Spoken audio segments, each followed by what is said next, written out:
学生团队，他们要进行他们的个案分析与报告。那由我们2位演讲人来给予他们评论。我们今天的2位演讲。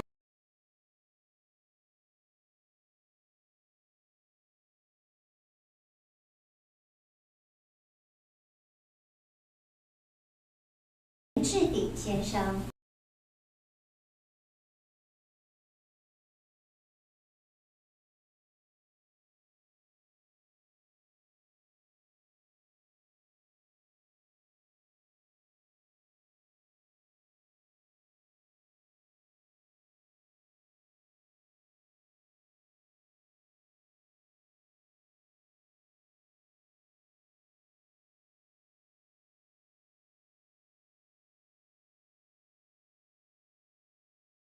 Feel appreciation to all of you to participate in this forum.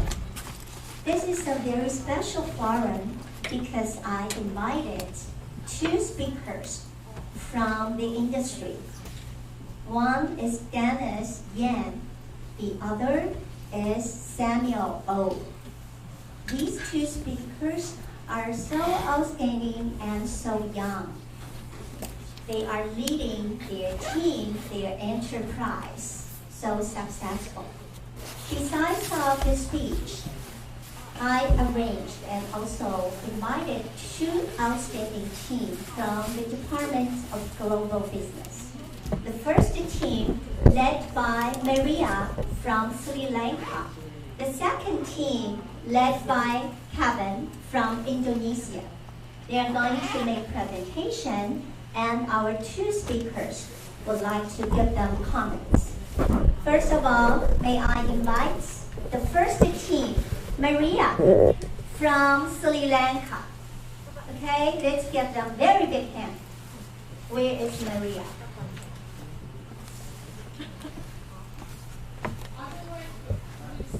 Oh, yeah, call her. Come on.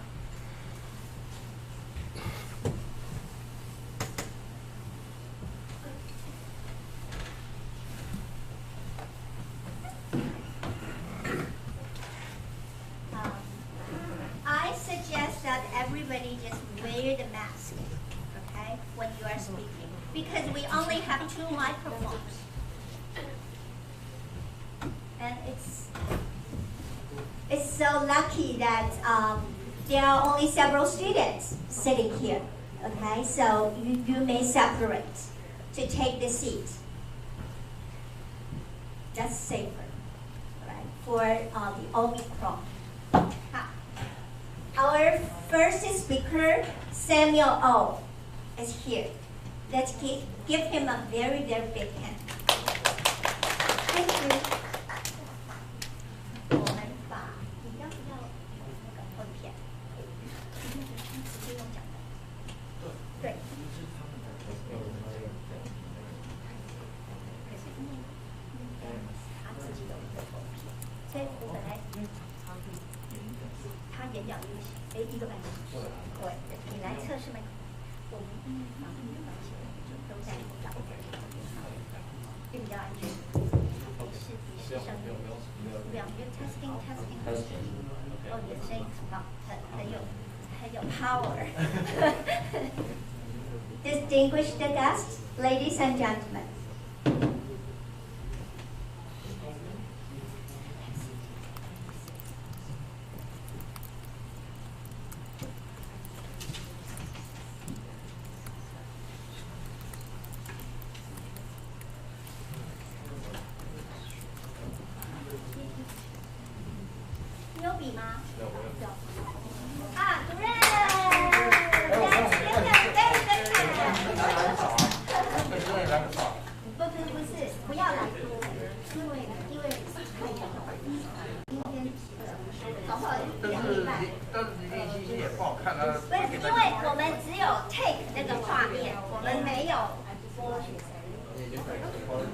那个，谢谢你的水果。那贵宾还没到。另外那个 speaker 还没到，这一位是 Samuel O， 这个是 CEO， 也是天使投资人。他已经有2000多万身价了。OK。他才35岁，还不到嘛。32，他才32，今年才32 years old， 2000多万。Yeah. OK， 好，你好。His father is a doctor, quite famous doctor. Yeah. 发票特务。他的是做什么的？做消费大数据。消费大数据。好。听说 Starbucks 请他，那他就可以分析说自己身边的人，还有介绍的某一个集团，然后他们其实会觉得 Starbucks 的客户群跟他们集团是非常定位非常相似，他们就要买他的数据，花钱都是买数据。好。你可以分析到多少？基本上是因为我们是算台单部，对，所以我们的资料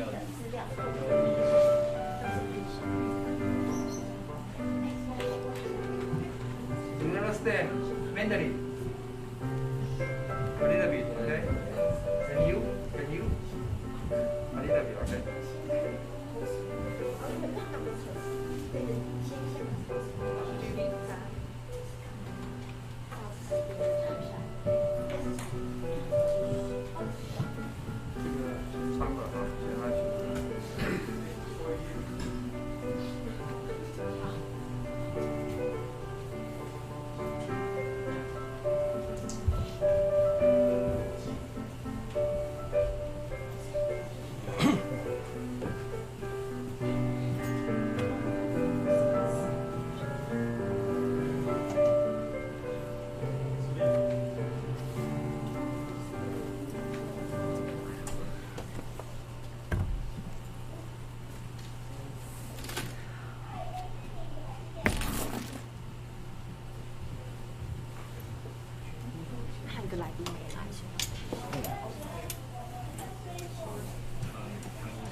他们宽带了过给我吧？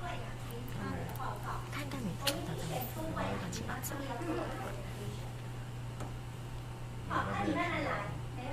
你到时候账户也要给我啊？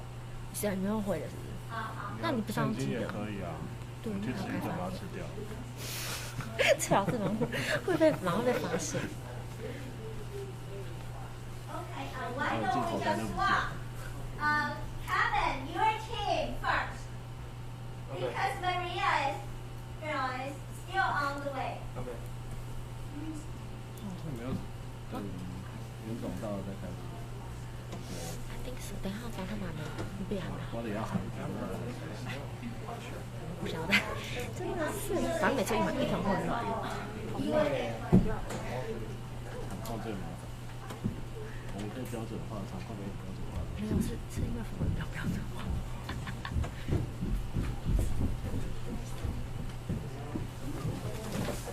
对啊。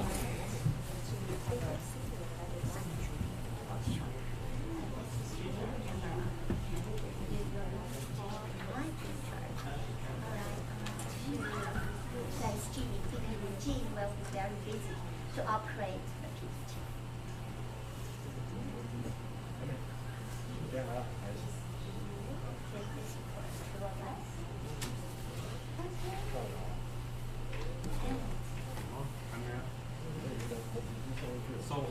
This is for the shoe. Not sell.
我们的主任、贵宾以及我们亲爱的同学，大家午安。首先，我要代表教育部教学实践研究案，我是计划主持人之一，诚挚的欢迎各位今天的莅临。今天是我们这个教学实践研究案第2场论坛。第2场论坛的主题跟我们每一个人都有关系，因为它是探讨食品产业它的创新以及突破。我们非常荣幸今天能够邀请到元家企业的总经理、执行长严志鼎，非常年轻的一位总经理莅临演讲。那在演讲之前呢，我也安排了2个最优秀的全球商务系的团队。那这2个团队呢，分别要来做报告，要报告给我们的评论人，也就是在场的这位欧贤奎欧执行长，也是我们的天使投资人，他来做评论，让我们的同学们真正的了解从理论到实务如何的连结，如何得到最实务的指导。这个是我们在学术殿堂当中无法企及的一个专业。我们今天非常的荣幸，2位演讲人严志鼎总经理以及欧贤奎执行长，他们都不满40岁，但是他们在实务上的成就以及在社会上面所发挥的影响力，让我们非常的敬重。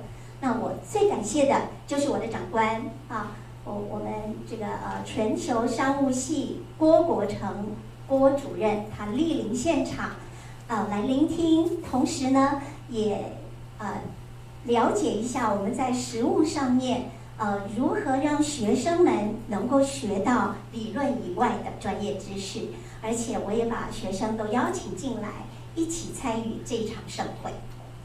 Distinguished guests, ladies and gentlemen, good afternoon.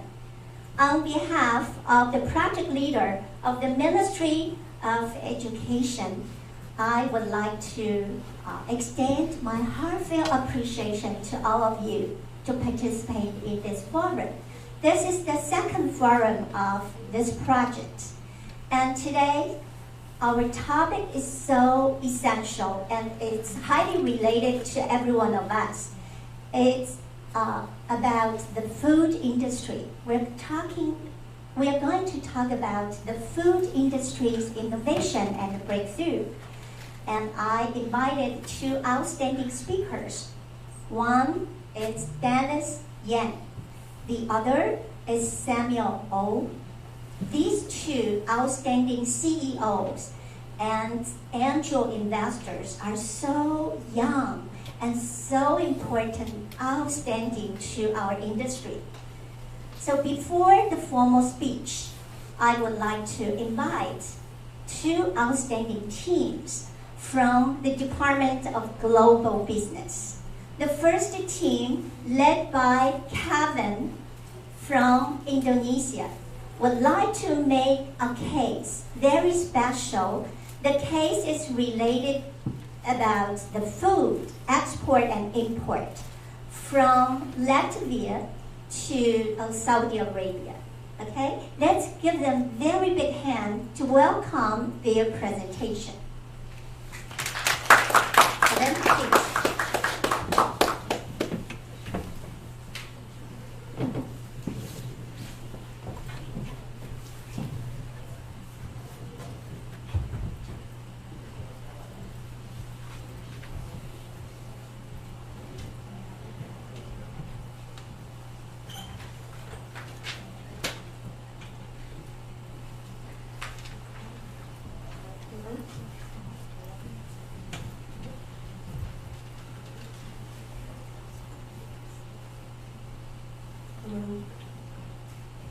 So, hello everyone. We are members from Global Business Department, and today, me, Jennifer, and Kevin Ray, we're going to talk about imports from Latvia of Alphalis Group. Okay, today this is our content. We will introduction of Al-Halis, this group, this company, and their vision, mission, and core values of Al-Halis, Saudi Arabia now situation, and global strategy and global sourcing of Al-Halis. Introduction of Latvia and outsourcing partner, SWOT analysis of Al-Halis importing from Latvia, and STP analysis, problem identification, and interview with the manager. So introduction of Al-Halis, this is a Saudi Arabia wholesale company founded in 1952 by Yusuf Al-Halis, catering and food production sector, front-runner in the food service distribution industry and wholesale business. So a conglomerate is a multi-industry company. They sell the food, and today we're focusing on imports, Latvia. And this is their vision, mission, and core values. Their vision is to become the world-class organization with the best systems, tools, process, and qualified workforce. And their mission is to build their heritage, provide and quality food to their customer and their partners, and with the top brands, expand into their new categories. And their core value is excellence, leadership, quality, integrity, and transparency. Okay, so now I would like to talk a little bit about Saudi Arabia's situation, especially about the economic and agriculture industry. So since you know Saudi Arabia, they have many deserted land, and the water source is very scarce. So since 2016, the government has decided to stop the wheat production. And since they stopped the wheat production, they start to do global sourcing as well as FDI, this means foreign direct investment into other countries for their agricultural products. So after that, they become the world's 19th largest agricultural importer, and their main import products are the grains, lentils and beans, sugar, poultry, fish, and livestock. So for the global sourcing, their private companies will do the global sourcing from many places in the world. But for the government side, they invest in many countries around them. For example, they will buy the lands, the manufacturing sites, and they will have their own farmers to do agricultural products, and then they import it back into Saudi Arabia. So, for example, like they invest in Egypt for wheat and rice because Egypt is very famous for wheat and rice production. So, due to the situation like this in Saudi Arabia, there are many opportunities for exporting countries as well as exporting companies in F&B industry. So, talking about the global strategy and the global sourcings of alcohols, before Russia is the main source for alcohols in grains and lentils. But recently, you know that Russia and Ukraine, they are having some political conflicts. So, in order to support and to maintain their source, alcohol is finding a new source for the grains. And after considering so many EU members, they decided to choose Latvia because Latvia, comparing to other countries, they have a less riskier political environment. And furthermore, they also offer better prices and better quality products. Okay, so this picture is Latvia, a very beautiful country, and this sea is very easily to let them to connect with Saudi Arabia. They use the sea to sell their products to their to Saudi Arabia, this company. And this picture you can see in 2010, before 2010, this year, they didn't know each other. And 2018, this year, they have contracted with Latvia. So this year, they have a lot of connection this year. You can easily to tell.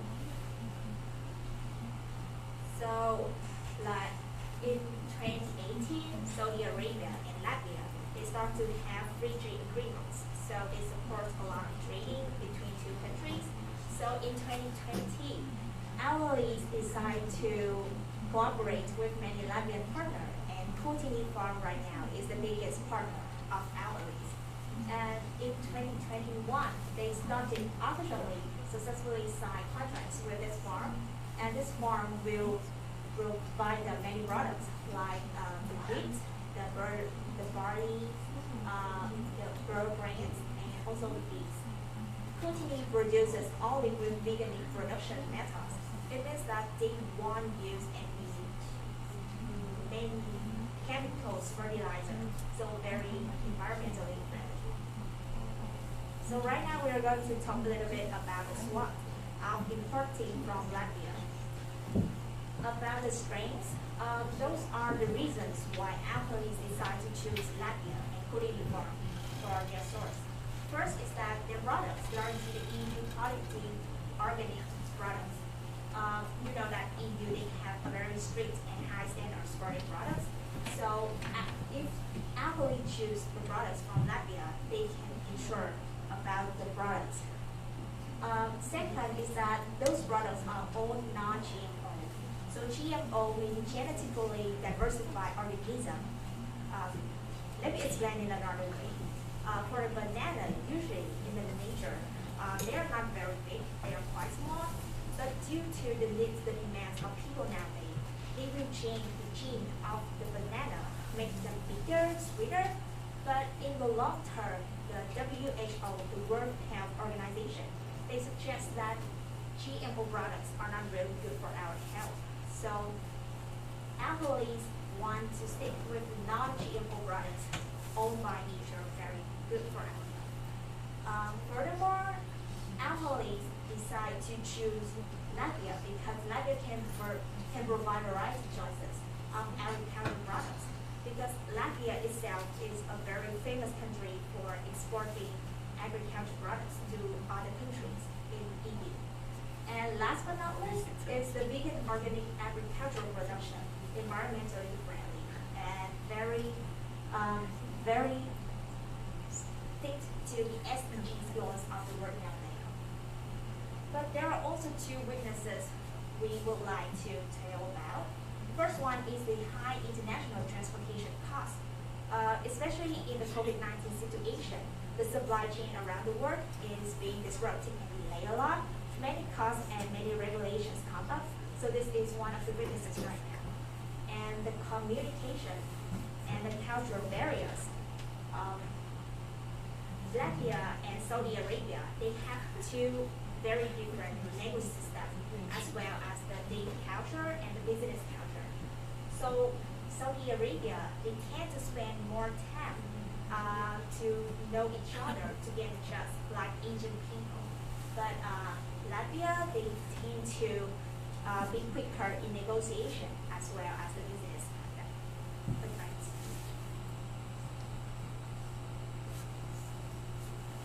So about opportunities, right now, compared to our EU members, Latvia, they provide more competitive prices, cheaper prices, especially if athletes buy in bulk. Like they buy a lot, buy wholesales, in grains and lentils. And furthermore, Latvia's economic cooperation and trade agreement, like I said before, they signed a contract between those two countries in 2018. And since then, the government support a lot in those trade. About the threats right now, we can see that the biggest threat is still the COVID-19, still related to COVID-19. The lockdowns due to COVID-19 led to many consequences. First is about the economics, the weaker economic situations and recessions around the world. Second is about the supply chain, as I have said before. Furthermore, some threats more coming from Latvia. The main threat is about legal supply. Like Latvia is very strong in exporting their agricultural products. But Latvia is still a very small country, and they cannot provide a big amount for a large country like Saudi Arabia. And the extreme weather also affects the production. The global warming, they affect the time the farmers can harvest and can plant the seeds. nutrition itself. So it means that the farmers, they tend to sell for people who offer high prices for their products. And this is as the analysis of Alice Group.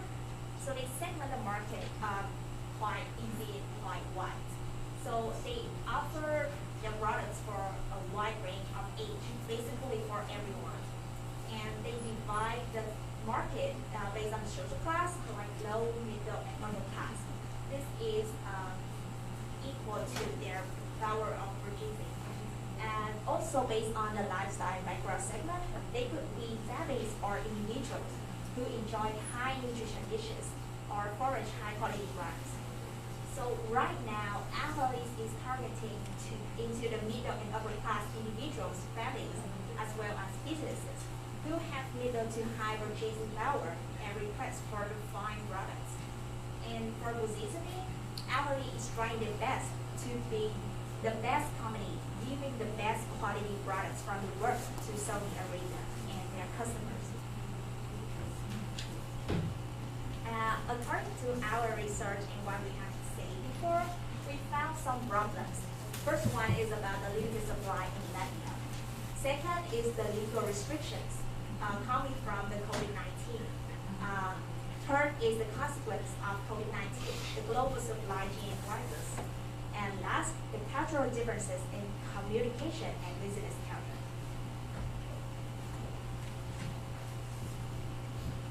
Okay, so I'm going to discuss about the interview with the manager and also our suggestions and opinions regarding the problems that we have identified. So we also learned from our class in global business that we cannot only find the solution or information just from the website, but we also need to find other sources. And the sources that we try to get is by interviewing one of the managers or one of the middlemen in Latvia.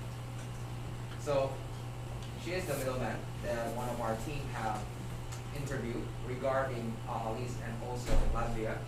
And her name is Tina, and her education background is a PhD in management sciences and from Riga Strategic University in Latvia.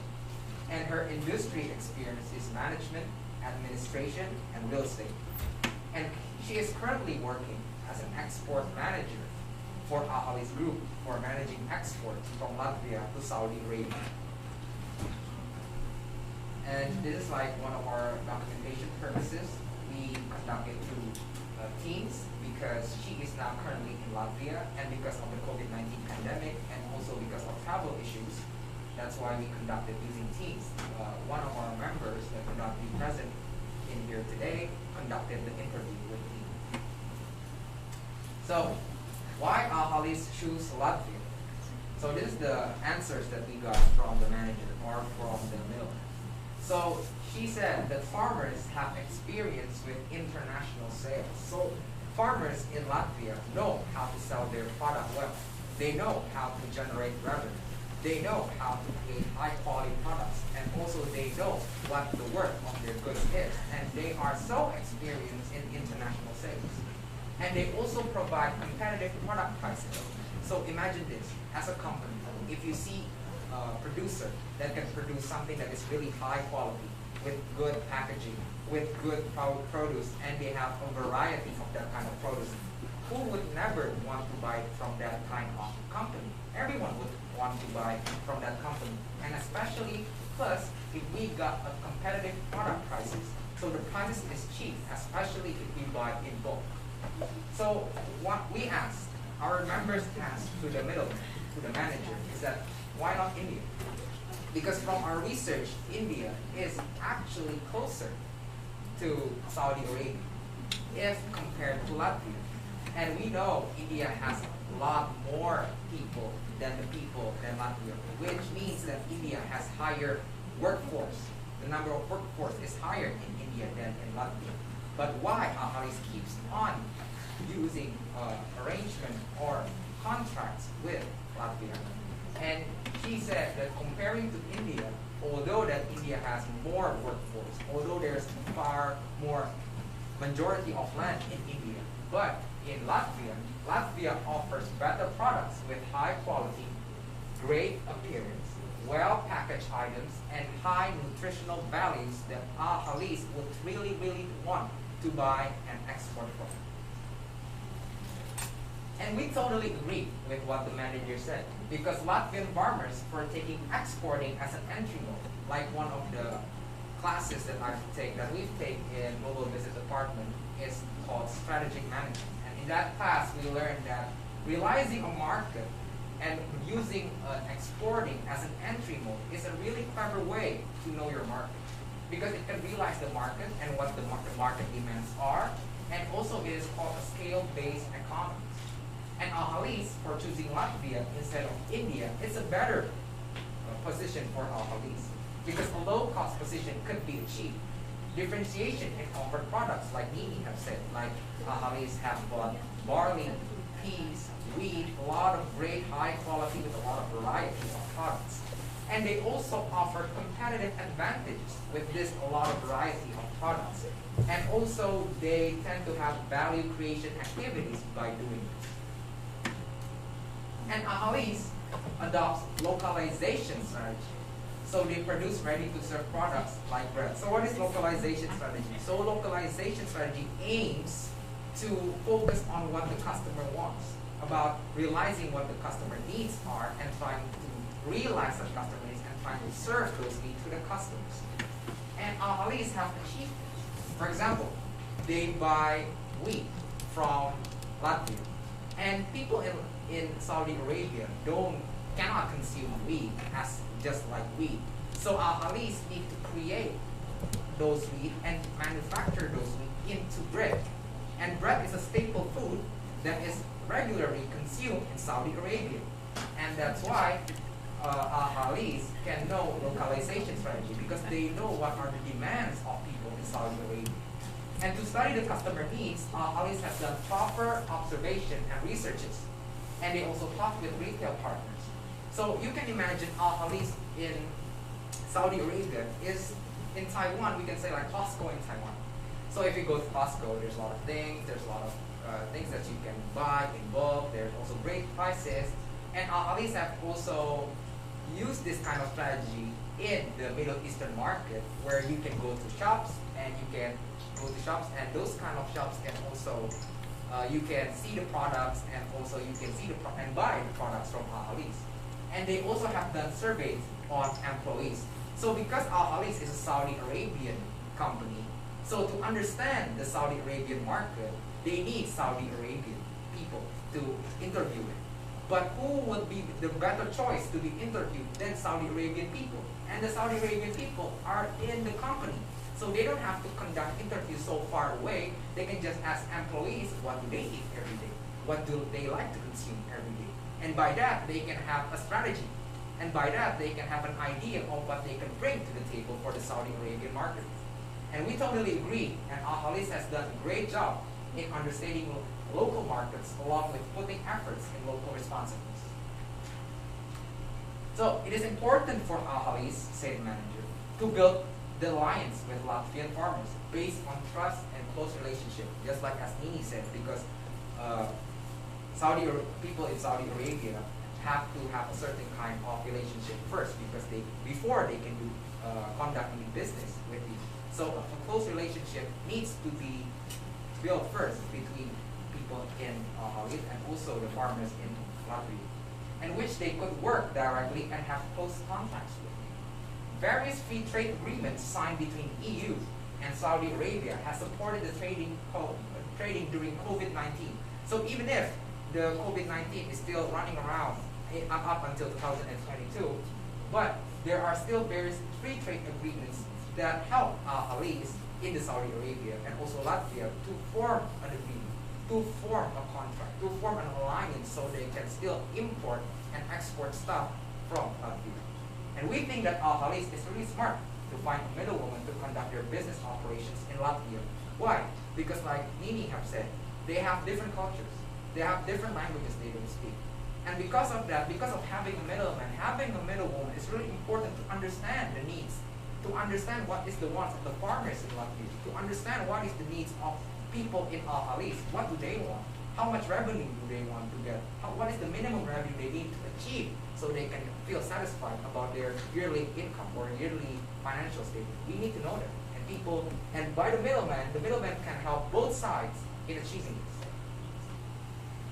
And so what contracts do Ahalis and also Latvia use? So they use, from our interview with the manager, they use long-term future contracts. So Ahalis group and Latvian farmers must sign a contract 2 years prior to the export can actually happen.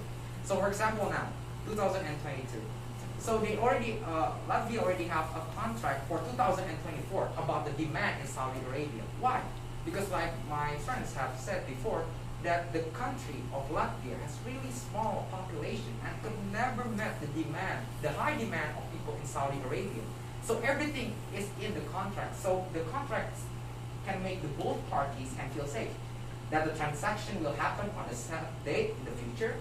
And the contracts also specify the legal framework and consider all potential scenarios and potential risks that could happen in Ahalis, in Latvia. So everything is in the contract. So both parties would never be surprised with the outcome because everything is listed in the contract. And long-term future contracts is the best choice for this, so that everyone would not be surprised with the outcome. So everyone could be better off between this arrangement and agreement.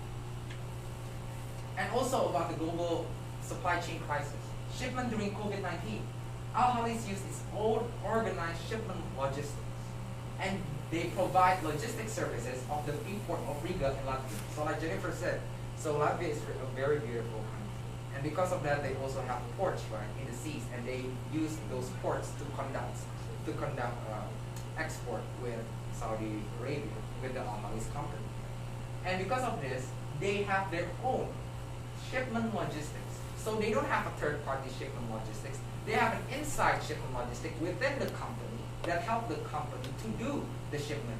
So it doesn't matter if there's a COVID-19, if there is a global supply crisis, it doesn't matter because they already have their own shipment logistics. And also Ahalis have their own risk management department to undermine those kind of risks, to undermine everything that could happen if something unexpected could happen. And because of this, we can see that that's why Ahalis is already become such a huge company with a lot of industries, like Jen said, because they have a lot of industries and they need to manage those kind of risks. And because of that, the risk of holdup is one of the obvious potential downside of outsourcing. Yet we think Ahalis risk management department manages well, since it has anticipated this by having their own organized shipment or logistics. So what is the conclusion of our PPT regarding Ahalis and its imports from Latvia? So the positive side is they maintain a positive brand image and they remain eco-friendly. So they use natural products in everything. And like Nini said, they offer non-GMO products that are healthy for us to consume. And they ensure the high quality products in each and every product that they produce. And they drive down costs by bulk purchases. Because as we know, bulk purchases is way cheaper than if you buy small pieces and small pieces. But what are the negatives? We see the weak global presence because we can see only Ahalis from exporting from Latvia, or we can see Ahalis being only in the Middle Eastern countries. And we also see that the wide product selection are only available in Saudi Arabia. And they only have stores, but they don't have like physical. They only have physical store. They don't have like an app, so we can purchase stuff from an online app or a website like that. They don't have it right now. So that's why our suggestion is we suggest that Ahalis step into the modern e-commerce market, because like with the COVID-19 pandemic, everything now is made simple, right? You can buy everything now using like a website or using like an app. And Ahalis hasn't done that in this COVID-19 pandemic. So that's our suggestion to improve for Ahalis so that they can improve further in their business. And thank you for your attention. Yeah, a very, very big task. Okay. After 18 weeks learning, 3 of them are my senior students. Okay, you are senior, junior? Oh, junior only. Okay, they are taking strategic management, and they have learned how to integrate the secondary data with the primary data. The primary data means to make an interview okay, with the manager, and to gain some practical insightfulness, insightful opinions. Okay, congratulations, you're my dears, the students, so outstanding. And before the comments provided by Samuel O, I would like to invite our department's mentor, Professor Guo, to take a picture with 4 of us. Yeah, please. And let's welcome Professor Guo Cheng. Okay, and Samuel, would you like to come over? Okay. Yeah, to take a picture together. And then the floor is yours, and you need to give them some comments. May we take off the mask for several seconds only?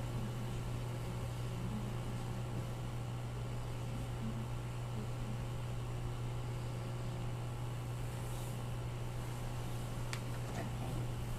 Thank you. And please have seated. Thank you so much. And now, I would like to invite Samuel O, okay, the angel investor and the CEO of his company, and he would like to give us some comments. You know, you can see Samuel is so young. Actually, he is only 32 years old. Okay, let's give them a very big hand. Thank you. Thank you, Professor. Thank you, everyone. About the presentation, I think it's like well done. Thank you to provide such a remarkable presentation and with an interesting topic. Yeah.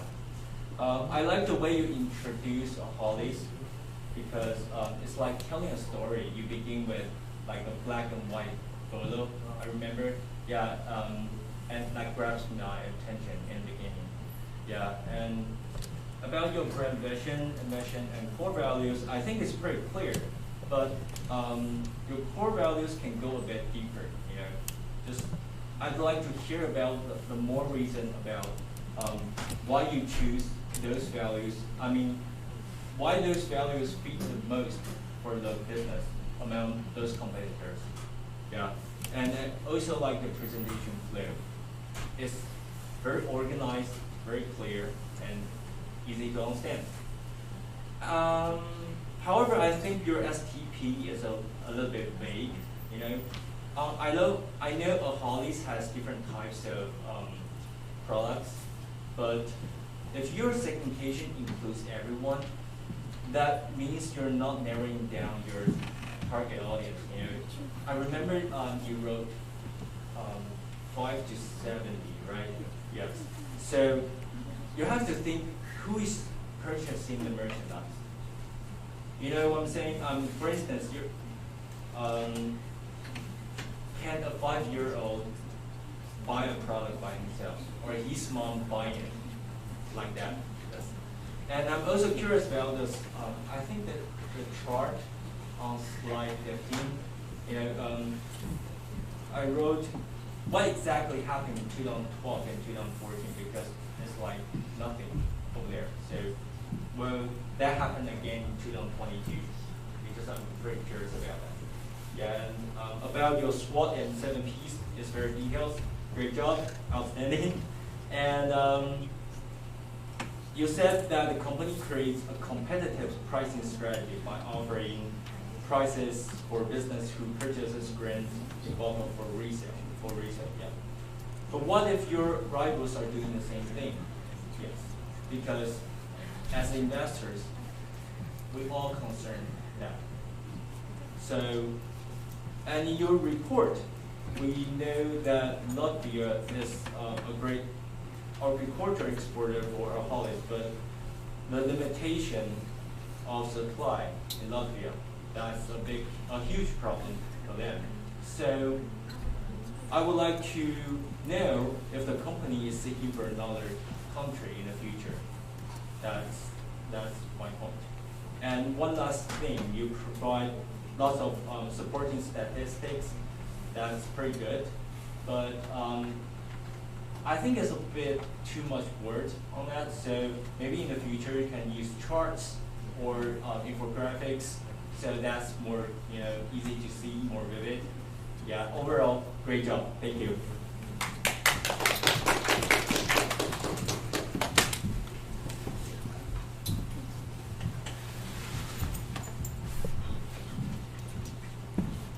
Okay, the second team will be Maria's team.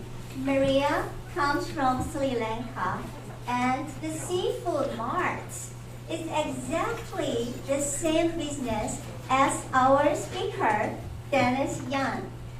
Dennis is the CEO of Yan's and Brothers Enterprise. Okay, later on, CEO Yan is going to give Maria's team insightful opinions about their presentation and their suggestions. Okay, let's give them very, very big hand to welcome.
This is our presentation. It's about the use of AI and robots in seafood packaging and an exporting business. So I'm Maria. I'm Hans. And I'm Carl. And that's our rest of our teammates, Shane, Kaito, Ashley, and Tommy. So first we have to identify the problem. Before we identify the problem, we have to see some facts about seafood. So the few facts that we got from aquaculture, it states that seafood is an excellent source of lean, high quality, easily digested protein. And a 3.5 ounce of serving of seafood provides almost half of an adult's daily protein needs. And it's up to 100 to 200 calories. Seafood is low in saturated fat and sodium and is a rich source of many essential vitamins and minerals, which makes it a healthy option. The UN says that fish consumption has been outpacing the meat consumption since 1961 by a rise of 2%. So our company is a fictitious company that we were asked to create. It's inspired by another company that we will introduce later. So our company is called Ocean Fresh Seafood Mart. It's a seafood packaging and exporting company with a packaging plant in Sri Lanka and an office hub in Singapore. So the mission of our company is to offer a wide range of well-made, fresh, hygienic, and deliciously pre-packaged seafood to satisfy all of our customers' seafood needs. The vision is to we aspire to become the largest seafood packaging company and keep up with the demand of our consumers and provide a leading-edge product for global consumers. So the question is, why Singapore and why Sri Lanka? So Singapore, one of our teammates is from Singapore, by the way, so that it's inspired us. Singapore, with a population of 2.5 million and per capita annual seafood consumption of over 40 kilograms, consumes 110,000 metric tons of seafood per year. That's a lot. So, imports supply over 80% of this amount. And large quantities of seafood normally enter the country either for local consumption or to transship to other countries. And when thinking about Sri Lanka, as a tiny island surrounded by the Indian Ocean, Sri Lanka is blessed with a large fishing ground filled with the most delicious bounties of the Indian Ocean. And almost 4,500 multi-day fishing boats are currently operating per day in the exclusive economic zone. So I'm from Sri Lanka, and my parents have a seafood business, which is what inspired us. So to look at few facts, fish and fisheries sector contributes about 2.7% of Sri Lanka's GDP per year in the 2020, and as per Sri Lanka's Export Development Board. The main product categories are fresh fish, frozen fish, and fish fillets of tuna, swordtail, marlin, and other fish. Sri Lanka has emerged as a quality tuna exporter to international markets, and other varieties of Sri Lankan seafood such as lobsters, crabs, squid, etc. are also famous in the international seafood market due to their quality, taste, and texture, especially in the Asian market. And total Sri Lankan seafood exports, edible fish products during year 2020 amount to USD 189.91 billion.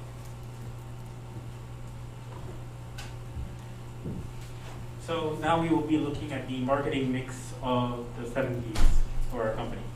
So the product. Our product is packaged seafood using canning method or modified atmosphere packaging, which helps to elongate the shelf life.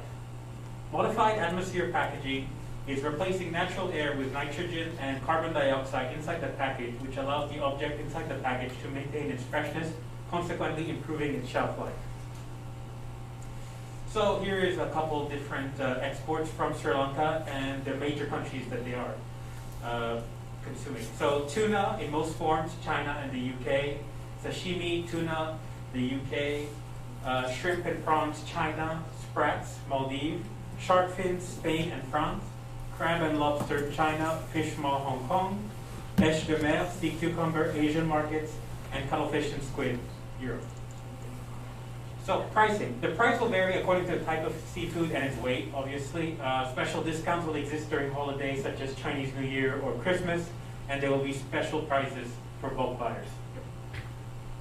Now, promotion. Advertising will be done via Google search engines, optimized ads leading to the website, social media promotions via company Instagram and Facebook accounts, and physical advertisements on billboards in cities and posters in supermarkets.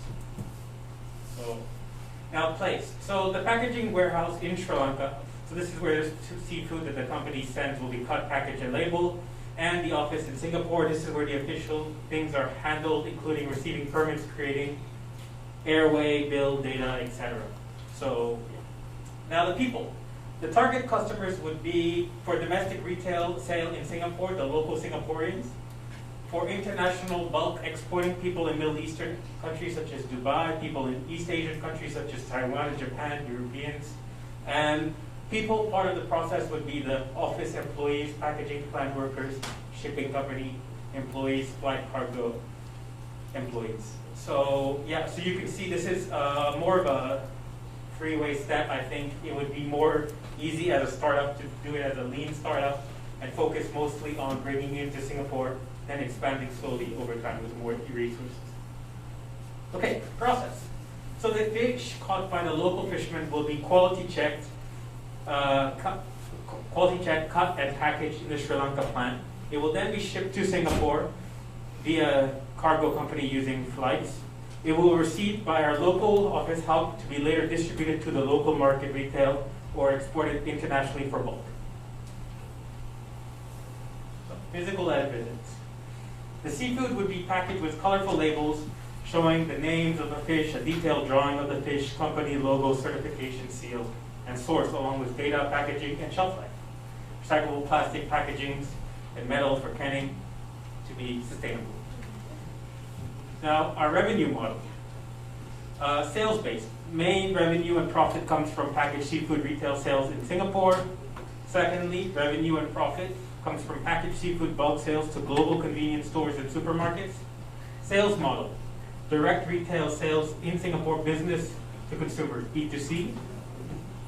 Indirect sales model, business to business, B2B in global market, since convenience stores and supermarkets act as middlemen for sales. just, Sales locations. Customers can buy directly from the website and get it delivered or in physical store in Singapore. And customers can buy indirectly through the middlemen, convenience stores and supermarkets, or bulk order via websites. Okay. Now, technology used. So, ProPack offers modified atmosphere packaging, MAP equipment, also called nitrogen or gas flushing equipment, as we explained earlier. It's an innovative technology that extends the shelf life or food products without the need for preservation or freezing. Additionally, products packaged with MAP cause no harm or texture or appearances in your products, openly entering new markets. It will provide you with maximum efficiency that in the supply chain, save in spoilage, and will significantly improve your profitability as a producer and supplier of food products. So, value proposition. Quality seafood, safer packaging which elongates shelf life, quality check, increased consumption safety. Peak demand adaptability, technology helps speed up within the supply chain, increased output with reduced errors, and immediate response to changing demand due to 24/7 technology. And specialty products, variety seafood specializates from a particular region, Sri Lanka, wide range of cuts and preparations for seafood. Next, I'll introduce the industry analysis and our competitive advantage. So the industry description, so the seafood industry is a part of the food industry that deals with the process of farming, capturing, packaging, and distributing and trading of sea animals. But it's not limited to fishes, mollusks, and crustaceans. So we believe that the market for seafood is estimated to be 113.2 billion, and it's going to increase in 2027 in 138.7 billion. So this is our industry analysis.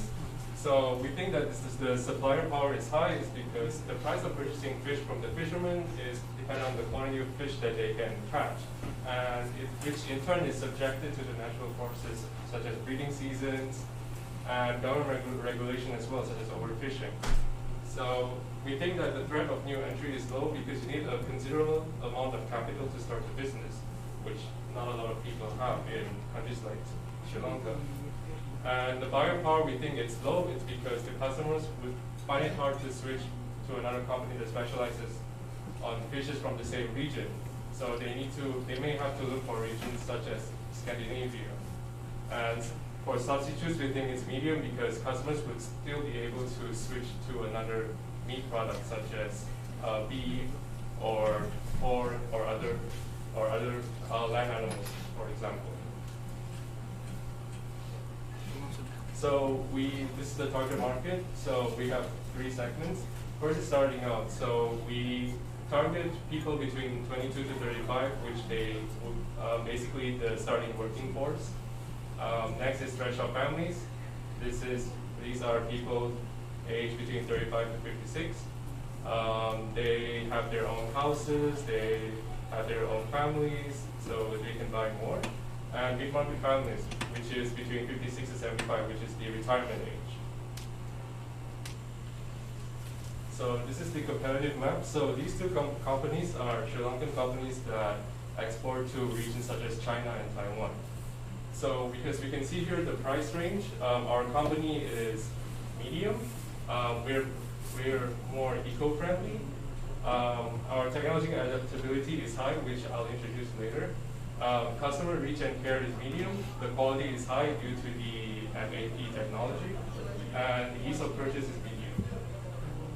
So this is our competitive advantage. So as Carl explained earlier, since we use MAP, it allows the packaged seafood to retain its freshness and extending its shelf life. We also have product diversity because we export fishes and mollusks and crustaceans and other seafood as well. It's not only fishes. We also have an efficient supply chain because the cutting, packaging, and receiving will be done through our company. So we don't have to go through more intermediaries. And we have technological advantage as well, which I'll introduce later, which makes the package and sorting quicker. So next, we'll introduce the technology that we use. So why do we need such technology? We think it's because in the future, big companies would need other ways to process a considerable amount of orders. So basically, it's gonna be hard for humans to process that much order. So we need technology. So we need this technology, for example. So first is the sorting technology, which is a technology that helps with arranging things into groups. The robotic sorting system will keep the packages moving to the correct piles for shipping purposes. So this is our sorting robot, what we're going to use for sorting technology, which is equipped with AI-based reinforcement learning, which means that it has the ability to take the best course of action based on the environment that it's in. And it has proprietary gasping technology as well, which allows the robot to understand which item falls into each category. Next is the robotic palletizer, which automates the process of stacking products onto the pallet for shipping. So robotic palletizers often come with a conveyor, and it manipulates the items by lifting them into position directly onto the pallet. So this is the technology that we'll use. It's called the KUKA palletizer. It offers a comprehensive range of palletizing robots for palletizing and depalletizing applications with payloads from 40 to 1,300 kg, and just up to 3,600.1 millimeters. And all models come with a specifically designed robot arm. It has a PC-based robot controller, and it has a smart pad, so it's easy to maneuver, it's efficient. And this is the value proposition for technology. So it improves working environment because it creates a safer work environment, and it eliminates repetitive tasks. It competes with peak demands because it's able to adapt to changing environments. It increases the output without the need to increase the number of workers, and also it reduces the number of errors. It maximizes return on investment because it's able to work 24 hours, and it reduces operation and staffing costs. So you don't need to train a lot of people to do the same things. You could just use this technology and tweak the settings, and you'll do all these things for you. So looking at the required resources and purpose of requested capital. So first we're going to know what the fixed and variable costs that we expect should be. So for the variable costs, we assume that the maintenance costs for the robots, the SORT and KUKA robots, as well as the MAB system, and the utilities, which is not including the rent, and packaging, shipping expense of purchasing the fish, etc. And for fixed, it would be the rent, employee salary, insurance, office supplies, purchase costs for such technologies in the beginning. So SORT would be, the quotation would be dependent on the company. For KUKA, we expect it to be 43,800 for 10 sets. And for MAP system, it should be 20,870. Advertising and promotion. Physical advertisements, of course, because it helps capture the attention of the second and the third target market. So we would do it on billboards in cities and posters in supermarkets. And for PR, public relations via social media account posts, because it helps get to the younger generation that's just starting to settle down. And we can do stories, polls, and lives to see what they want, and also at the same time do market research.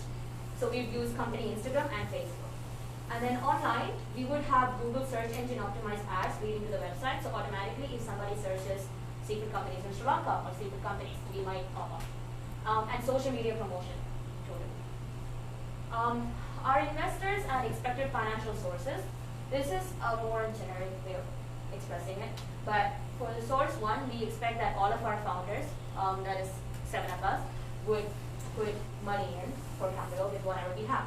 And second one is that we expect to go to like cooperative banks and international banks that offer like low tax rate systems and loans based on that for new entrepreneurs. And then for source 3, we're hoping angel investors would invest in us. There are ways to pitch to angel investors, especially in the Indian subcontinent, which includes Sri Lanka, like for example in Shark Tank India. I know that's very high up in the ladder, but it's a possibility. And then source 4, that's the company that we are inspired from. So we hope to work with island seafood experts and form a strategic alliance with them. So we would be able to help package their seafood, and because they already send the seafood only in bulk quantities, if we can reduce the quantity for them and sell it in a retail sales way, that would be a good alliance with them. So executive summary. So yeah, we expect, this is the team. So I would be the founder, chief executive officer, and market manager. Hans would be the founder, chief financial officer, and operations manager. Carl would be the founder, chief technology officer, and legal advisor. Tommy, he's there, would be founder, chief HR officer, and communication specialist. Shane, who's also there, would be the founder, chief customer officer, and customer service handler. Kaito would be the founder, chief operating officer, and strategy developer. And Ashley would be the founder and chief product officer and production manager, because we are starting with just us as the employees to begin. Risk analysis. So obviously every business has a risk. The first risk that we need to utmost focus on is the business model risk. So there would be sudden natural disasters that may disrupt the supply chain. Because the shipping routes, for example, is passing Indonesia or other areas, there might be tsunamis, there might be other problems as such. And a lot of natural disasters tend to occur in the Sri Lankan Indian region. So it can end up disrupting the supply chain.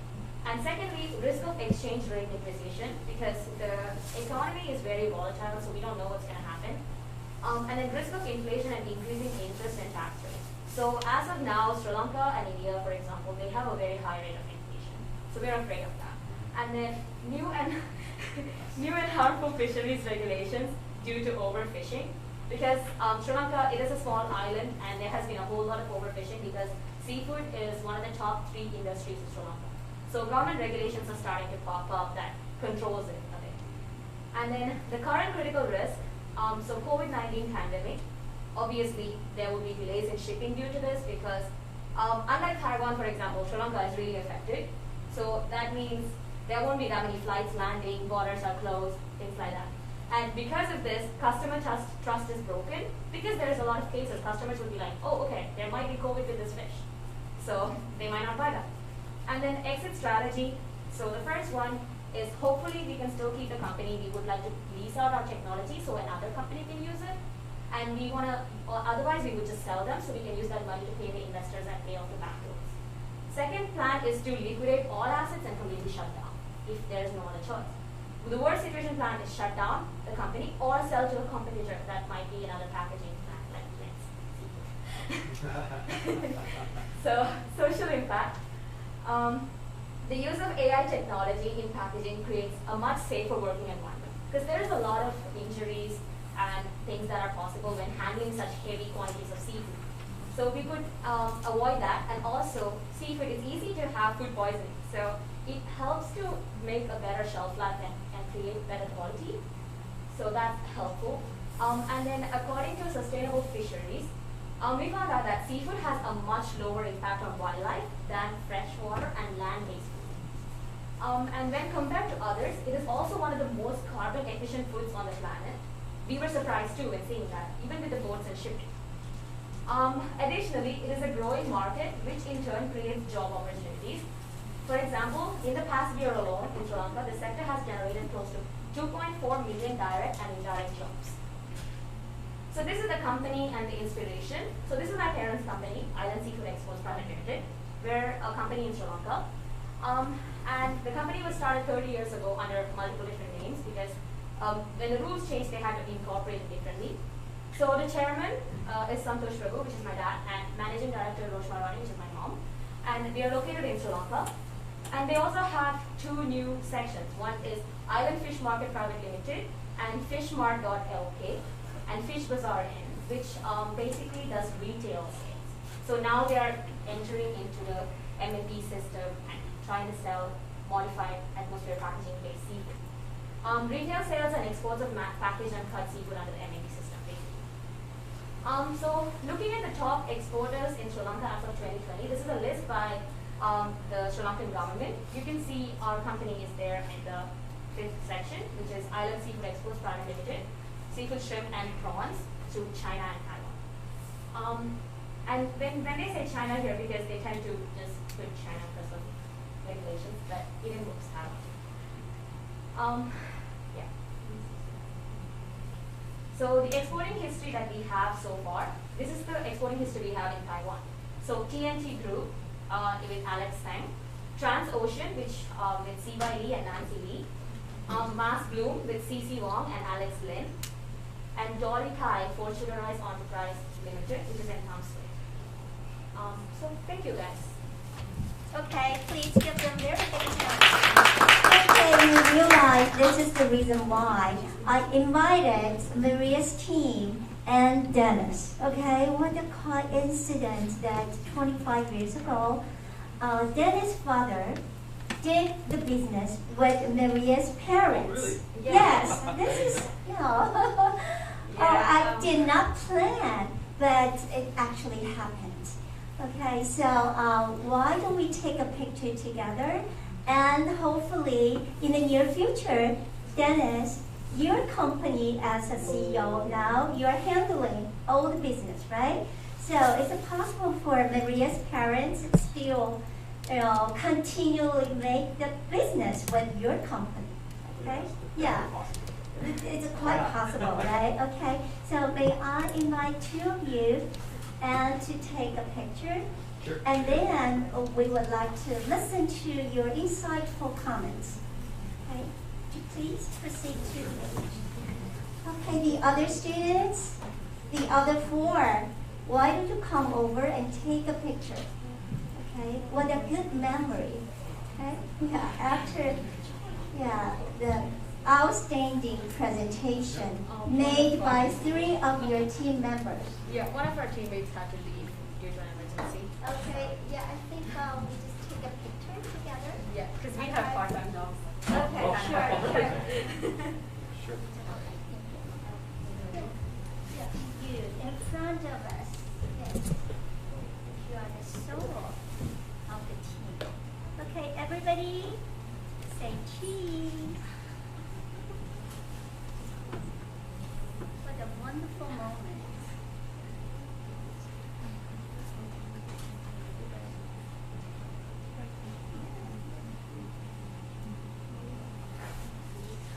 Okay, thank you. Thank you, everyone of you. Okay, yeah, congratulations. And now, may I invite, yeah, Dennis, would you like to give them your comments first? And then, Samuel, would you like to? Yeah, sure. Thank you. Dennis, have seated. I'll stand.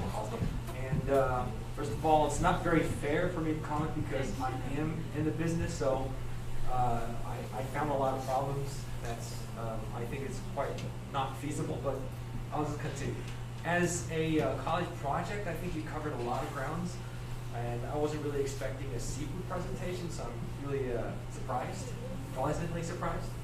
And so here's a couple of things. Actually, out of the whole report, I think risk is probably my favorite part because before we do any business venture, I think risk is very important. And it's a plus that you point out about the deflation, or that the currency crisis is going on now in Sri Lanka, where they have to pay with tea. I heard that on the news, and so that's definitely a risk. But I think with the advantage is not probably strong enough. Perhaps maybe with the field that you're already familiar with in market in India. I think that's obvious. Right, or even in Sri Lanka. But then in Singapore, I don't know if that's how things work. Yeah, and so to be able to establish business based on advantages for MAP or maybe robotics is a little bit weak because it is not solely entitled to you only. It's pretty much an open technology. Anybody has the money can buy it. So it doesn't sound like an advantage to me. Besides the fact that you have a good source, which is your parent's company. So I think, but there are other details to how seafood business work. I'm more familiar with the frozen business, frozen seafood business, and with the how the world freight works now, and the air freight is chaotic. And so doing fresh business with you pretty tough, very, very tough. Given if you have longer shelf life, it'll still be very tough. And so doing product only fresh, or maybe if you have it packed in Sri Lanka, and you want to export to other countries like China or Taiwan, or the countries you mentioned, I think it'll be tough. So anyways, yeah, besides that, I think, yeah, very welcome. And we should definitely get to know each other. Thanks.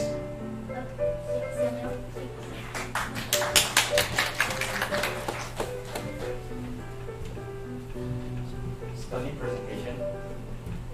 I learned a lot of new things about like seafood business today. And by the way, who designed the PowerPoint?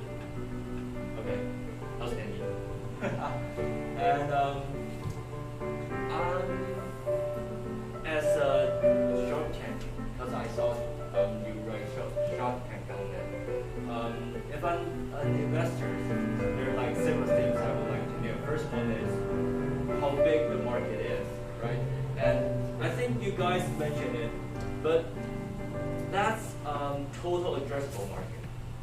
You know, the Singapore seafood market is very huge, but you can only gain a proportion of it, and that's what we call serviceable, obtainable market.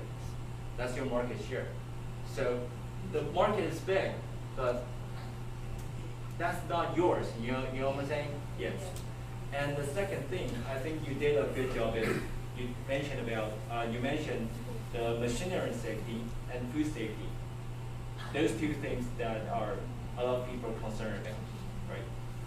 And the three things I want to mention. The first one is the pricing, and second promotion, and the last one is your revenue margin. About your pricing, I know there's a lot of products in your company, but you still have to give us a price range. You know what I'm saying? Yes. Because, for example, there's frozen salmon tail that costs like $30, but this one is like $100. That's totally different. As investors, I would like to know if I can afford it or not. Who are my customers? And about your promotion, I think that you did a great job. That's good because I think you mentioned SEO, social media, and what's that? OH, out of home. That's the same thing as offline advertising. And I would like to see a little bit more about what you want to use those money, your marketing budget. For example, the total marketing budget is $1 million, and you're gonna spend like 40% of them on SEO. But what for? For example, you're gonna use like 50% for your brand awareness, and another 50% for conversions. So I would know that you're gonna spend like the rest of 50 for increase your sales. Because as investors, I would like to see your revenue goes up. And the last thing is your revenue model and your cost. I think you are really great at that because a lot of people don't understand the fixed cost and variable cost, and you can separate it, make a comparison, and that's very good. And but as a investor, I would like to see the real number, or maybe you just have to make a financial projection or a P&L, because maybe the business won't make you money. In the investment market, like we want to know two things. I think there are like two rules. The first one, don't lose money, and the second one is don't forget the first one. Okay, so always remember to make financial projection because we want to know your financial forecast in 1 to 3 years. Overall, great job. Thank you. Very good. Yeah, thank you, Samuel. Yeah, after more than 1 hour, right, my presentation and comments. Finally, the real speech. Okay, today's biggest event will be delivered by Dennis Yan. Okay, Dennis is the CEO of Yan and Brothers Enterprise. He's going to introduce the overall industry, the food industry. Food is essential for every one of us daily, okay? Especially healthy and nutritious seafood. It's very hard to obtain, the highest level of seafood. However, Dennis Company is the largest company based in Taiwan to export seafood. All right? And now, may I have the honor of inviting Dennis Yan to give us his wonderful speech. Yeah, let's give him very, very big hand. Thank you. All right, there's two main parts to my lecture or speech, and I believe the business part would be informational to give you a rough idea of the food industry overview. But I think the three advice I'd like to give all of you today is the most important part of the lecture. So please bear with me and listen carefully to the second half part of the speech. And because I don't want to miss any point of the presentation or the slides, and so I'm going to spend quite a lot of time reading the speech notes. So please bear with me. My name is Dennis. I am the General Manager of Sales. I'm not the CEO. CEO is my brother. And we are the leading frozen seafood importer here in Taiwan. So that's who we are. My company name is Yan and Brothers Enterprise. And I'm very honored and excited to be here to share with you some things that I know. I enjoy giving lectures at colleges. I've done this many times before, and I like sharing personal experiences with young people, which I find very, very fun to do. And this is the time, however, that I've given a full English lecture here in Taiwan. So it's quite exciting. And I'd like to thank Professor Cheng Zhang for giving me this opportunity and inviting me here. And I'm equally grateful for her friendship. So I'll be sharing some overview of the food industry, demographics, numbers, and interesting insights. I think food is a very interesting topic because it involves all of us. We are all food consumers, so we can really relate to some of the numbers here.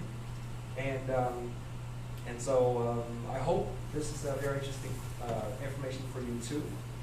And without further ado, let's continue. Next page, please. Do I do this myself?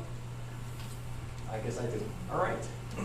First off, I'll start with self-introduction first, so you get an idea of who I am, and I'll spend a couple of slides introducing my company or my family business. So this is me. My name is Dennis Yan. I'm 40 years old. I'm 187 years tall, 79 kilos of weight. I'm married with 2 boys and a girl. And my CV, ever since August 20, 2005, I've joined family business after retiring from the mandatory military service. And I've done sales rep first year, and I've done register. And then I did project manager, and then I did merchandising director, and I started doing export as a export duty deputy director. And then I did ECGM, which stands for Electronic Commerce GM. And then I did marketing director. I'm currently the general manager of sales. I was educated in the States. The majority of my education was in the States. And I graduated from USC at the University of Southern California with economic bachelor degree. During my college career, I participated in CSA, which stands for Chinese Student Association, and I was the vice president. I was also the co-founder of ICON, which stands for Intercollegiate Chinese Organization Network. And so we had a Chinese organization network established in the Southern California. When we run events, we can invite Chinese students from other universities. And we're primarily made up of international students, specifically Chinese students. So we had students from Taiwan, Hong Kong, maybe sometimes we have from Singapore, Malaysia, and China. So we have Chinese students from many countries. And when I was in the Army, I was in 176th Brigade, Artillery Battalion, 4th class. I was a private, but I also did armor, personnel, manning and equipping, batch number 1943. And besides that, I did marching band. I did triathlon for once. It was good enough. Semi-marathon, I did Sun Moon Lake Cross Swim, which is really fun. So if any of you guys are interested, that's a really fun event. Mount Shaluvia, which is Xueshan. I did that with my dad. I did skydiving twice during college. I did bungee jumping once. I did cliff jump. I visited 30 countries, and during my military service, I did 70 cannon shots, which was fired and triggered by myself. I have a lot of interest there. You can just look. Before I proceed further, I'd like to encourage all of you to experience life, to see what the world has to give, and to go explore. Because without these explorations and without these experiences, it's hard to know who you are. Weird, but it makes a lot of sense. You need to go explore and try things and really experience life. Take, what the world and your surroundings and has to offer to you. So. All right. And the reason behind my successful career and behind family business takeover can be attributed to three key factors: devotion, perseverance, and positive psychology, positivity. These are the three advice I'll be sharing with you at the later half of the lecture. Before then, I'll be talking about food business. And so, next up we have company introduction. A family business, like I said before, is Yan Brothers, and we're Taiwan's leading frozen seafood import company. We import, process, distribute, market, and we also export frozen seafood from our two factories. My father founded this company when he was 15 in 1968. And in 2020, when I was doing the slide, I didn't have the full 2021, so these are the older numbers. We were doing 450 million NT, and that was during the COVID. Our employee number is 550 people. We have a pallet capacity of 12,000 pallets. We have 1,800 SKU. We import roughly 750 containers, 40 containers per year. We have 2,800 active customers. We're using Oracle across the board, except for some customized logistics system. We have 2 distribution centers and about 70,000 orders per year. We have 3 export factories, and our annual production is around 8,000 tons from our factories. And so these are some of the products. I was afraid I will be speaking to a seafood crowd, Maria. So this is for your reference on what we do. These are some of the products that we're currently dealing, and more. We're doing more than this. And so, why are we the leading company here in Taiwan? We're the only frozen seafood importer that has extensive food safety capabilities and measures with over 15 QAs. And these QAs are dedicated QAs. They're not, doing a clerk and QA at the same time. They're full-time QAs. We're registered on Taiwan's FDA F-Trace Cloud, which is Food Trace Cloud, and we're 100% sales invoice, which is hard for importers to achieve because most of the wholesalers or many of the traditional seafood markets, they don't want invoice. I don't know if you experience the same thing, but it is really true here in Taiwan and many of the world's markets. And we have a full sales channel, which we're doing Horeca. Horeca stands for hotel, restaurants and cafes. We're doing retailers, processors, EC, which stands for electronic commerce, and we're also doing export. We have certified factories, both fresh and value-added seafood. We have over 100 product lines, including meat, soup, and vegetables. And we have established public relations. So we are probably the highest reported seafood company in Taiwan with good media coverage and exposure. We have completed successor takeover. My brother's the CEO, I'm the sales general manager. And we implemented corporate culture back in 2016, and we're pretty serious about it. So we give our employees lectures and lessons, and we would run games, and we would have activities to enforce our values and our visions. And lastly, we have established a charity fund for social responsibility. And that makes us stand out from the rest of the reporters. And here's a little bit more on our background.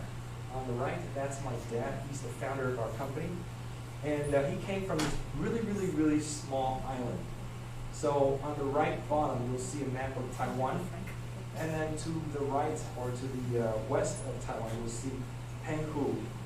And then if you blow that up, if you magnify it, and you look, this really small dot is where my dad came from. So when my dad was 14, he decided to start a business with my grandfather. But before he started the business, actually, our family has been in the seafood business for over 100 years, traceable beyond my great-great-grandfather. So our company wasn't just from my father, but we've been in seafood business for a long time. A lot is beyond our traceability, but we've been around doing seafood for a long time. And so when my father was born on this island, there were only some 300 people living on the island, and by now, nobody lives there anymore, except for some visitors, and there's a Matsu temple on the island, which we get some visitors. It's also known for very nice scenic, it has very nice looking rocks surrounding the island. So it's really small. How small is it? The longest length is less than a kilometer. And to walk around the island, a very slow stroll would take 40 minutes. So it's really small. And that's where my dad is from, and my family's from. So I would be sure to assume that we came from a pretty humble background. And here's an idea of the channels that we're involved in. And these are just part of our customer group. So we're doing all the major restaurant chains. These are probably the most well-known. We're also doing hotels. Like I said, we're doing a full package of retailers. We do CVS. If you had been to the Taiwan CVS for the salmon and rice bowl, from the beginning of that until now, we have been the main supplier of their salmon rice bowl, for instance. And we also sell to processors for their seafood frozen processed food. And also we do a lot of EC, our own and also our customers. All right, and we have sales channels abroad. We have 3 sales offices in China. So we import and we distribute in China as well. And we have a focus in China for food services, and so mainly for restaurants. And we also do export, like I mentioned earlier. We have 3 factories, but mainly out of 2 factories. We're exporting now. So we started our export department in 2021. And we have since exported to many countries, and now 21 countries. But COVID really hit the world hard, so some of the countries stopped buying seafood or buying our processed food. And so, but in total, in sum, we exported to 21 countries before. And we have 2 factories, mainly from Kaohsiung and Tainan. And for, lastly, our sales channel, we have a focus with EC Now. On the right is our website. I've participated in a FB web shop or live shopping episode with Alan Yenshin. Alan Yenshin's a pretty famous live shop before. They're not as good now, but they were pretty popular. And if you're interested, you can scan these. If you have Android, scan the left. If you have an Apple iOS, you can scan the right QR code, and you will see our app. And so we have a foothold in EC, and we're trying really hard in recent years to develop our own B2C business, which I'll give a little bit more explanation later. So, so that's the introduction about me and my company. The next, food supply chain overview. Here I'd like to give you a broad picture of our food industry. It's also applicable to other countries as well.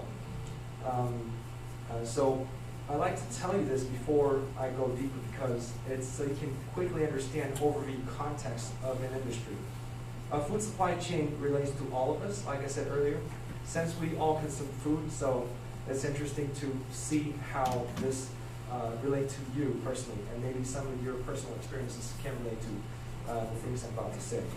So, food is basic necessity, and total food demand comes from population and consumption habits. So, total population times consumption habit equals total demand for food.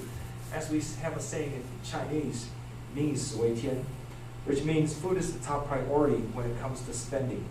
Now, according to Taiwan's Directorate General of Budget, Accounting, and Statistics, 28% of Taiwan's income goes to food. And you know, we have similar stats with other countries, but for Taiwan it's about 28%. In 2019, average daily spending on food is 390 NT per person. So for seafood, meat, fruits importers, a lot of my peers and my friends, our peak season, our common peak season, is in the Chinese New Year's, when people have just received their year-end bonuses, in January.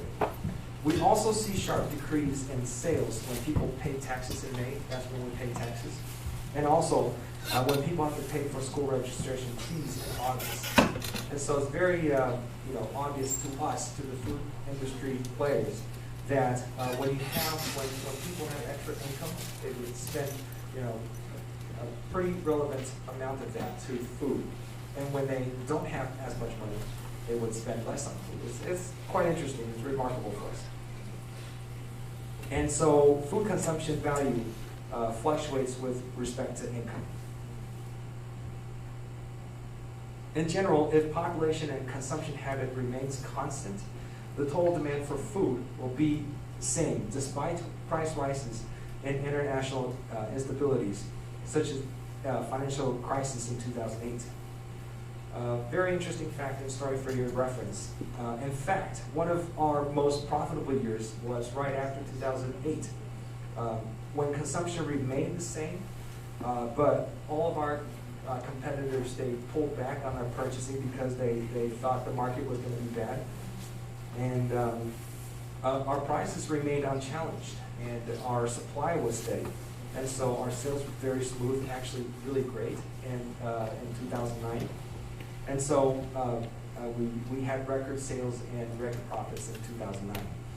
Another example was just last year, 2020, or year before last year. Now we're in 2022. In 2020, when COVID struck, people stopped going to restaurants, but instead bought from retailers and cooked at home. Or there's a huge amount shipped to maybe companies like Food Panda or deliveries, but a lot of that goes to retail. And so our experience was that because we have very good coverage both in restaurants and retails, we've seen a sharp rise in retail sales.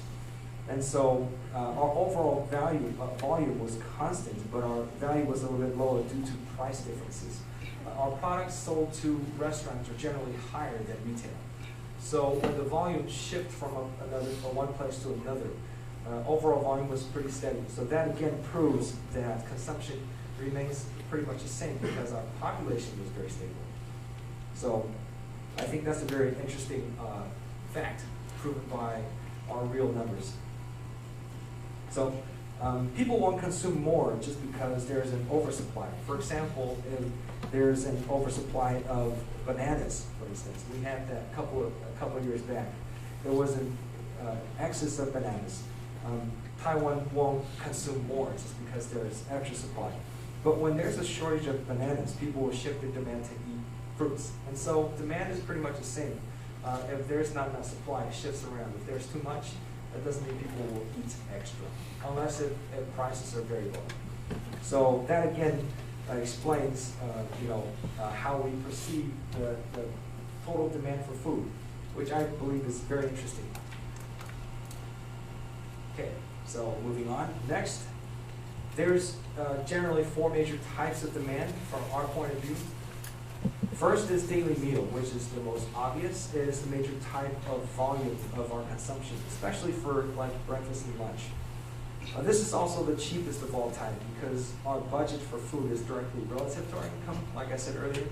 So if the price tag or the meals surpass a certain price line, it is very hard for consumers to afford. So we have like an invisible price tag line, which seems pretty hard to go over if you have volume for typical consumption. So that's for one daily meal. 2, banquets and gatherings. This is very special for Taiwan, not as obvious in other countries, but it is so very special in Taiwan, which has been hit very hard by COVID. Majority of marriage banquets and year-end company banquets were canceled en masse, and so it's hit really hard. Many of these types of restaurants, banquet restaurants, have closed. The remaining players at banquet restaurants are pretty much left stranded. They don't really have a good idea of where to go. But in general, we still have that demand here in Taiwan. Banquets and gathering demand is very unique for Chinese culture. And the majority of banquets are for business social gatherings, like clubs and associations, whatnot. Third is the holidays and seasons. You can see this in many other countries as well. I think holiday consumptions are very much created by people. For instance, you'll see chocolates for Valentine. For Taiwan, it's barbecue for Mid-Autumn Festival. I'm pretty sure you know what that is if you've been around long enough.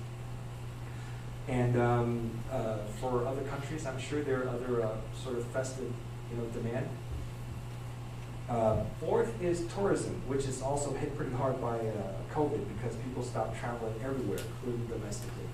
And so these are the 4 types of demand. When I see this, when I see a product, I would try to see where I can sell this to. And if they meet the demand or the purposes of these 4 different types of demand. So I think it's very interesting if you're involved in the food industry or any other industry.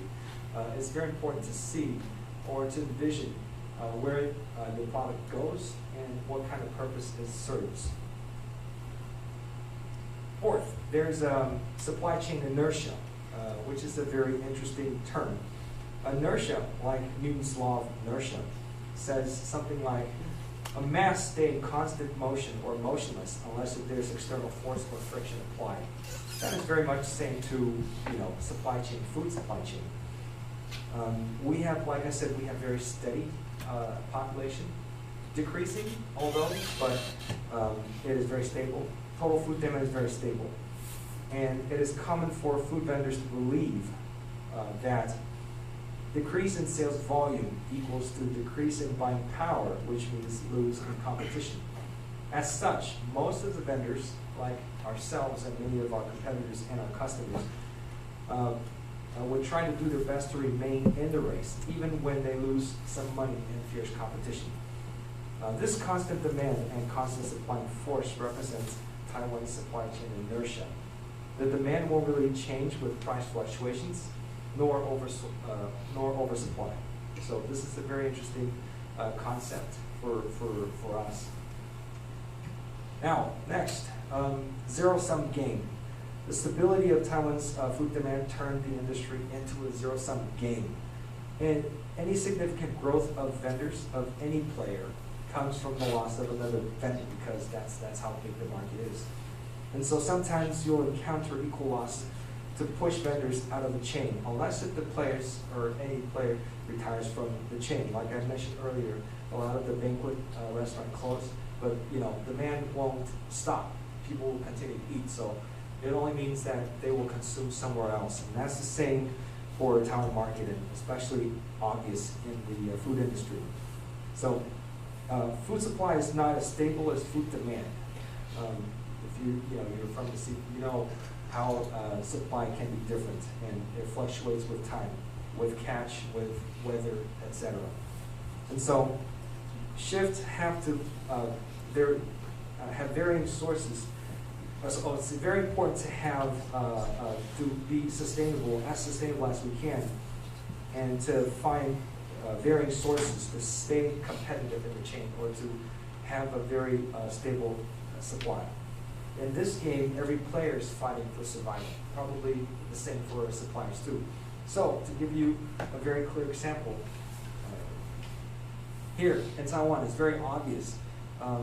We've seen very fast growth of chain restaurants, and there are many chain restaurants being listed, publicly listed, and you can see that they're really gaining force, momentum in their growth. But on the reverse side of that, there's a lot of small restaurants going out of business, especially traditional restaurants, traditional Chinese restaurants. And so the trend is obvious. The chains will grow bigger, and a lot of small businesses will go out of business. A lot of small traditional restaurants will be out of business. And that is the same for retailers. We can see really fast growth of super and hypermarket. And these growth are fed off of the traditional markets. And so it's obvious for us that we need to have presence in these really strong markets.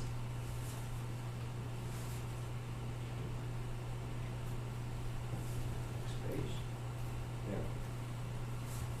All right.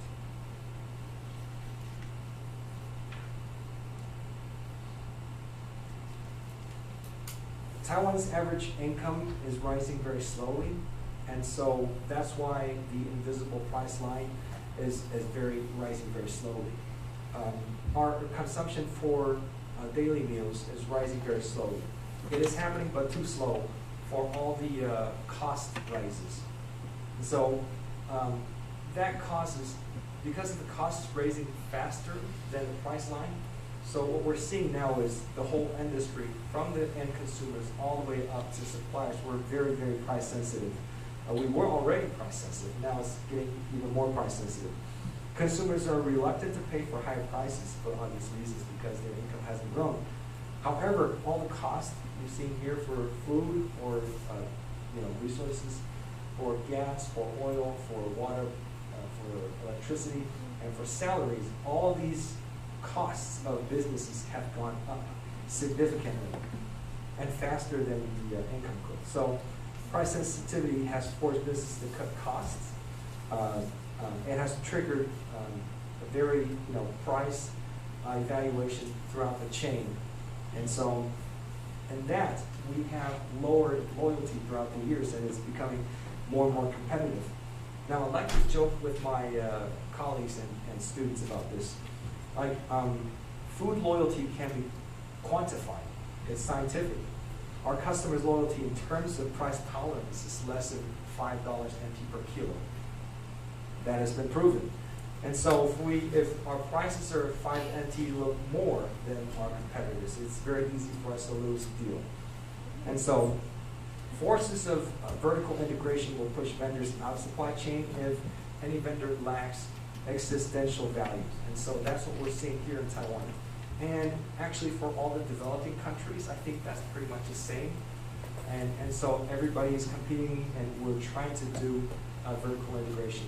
And we're trying to set our foot to major growing markets, and also have presence in the retail market. A lot like you mentioned, you want to move into MAP. Pretty much the same concept. And so here's another interesting information I find obvious here in Taiwan. And I've spoken to a couple of my suppliers in the U.S. and Canada, and I think it's the same too for their country. So take a look at these stats. These are researches done by these institutions. The nearest one is in 2018.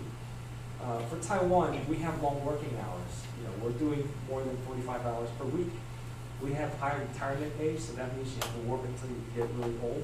Now it's over 65 years old. Average family size is shrinking. It's under 4 and it's still decreasing because we have low birth rate. Double income family is growing. Double income no kids are growing, or even single. People prefer to be single, and we have a lot of people single.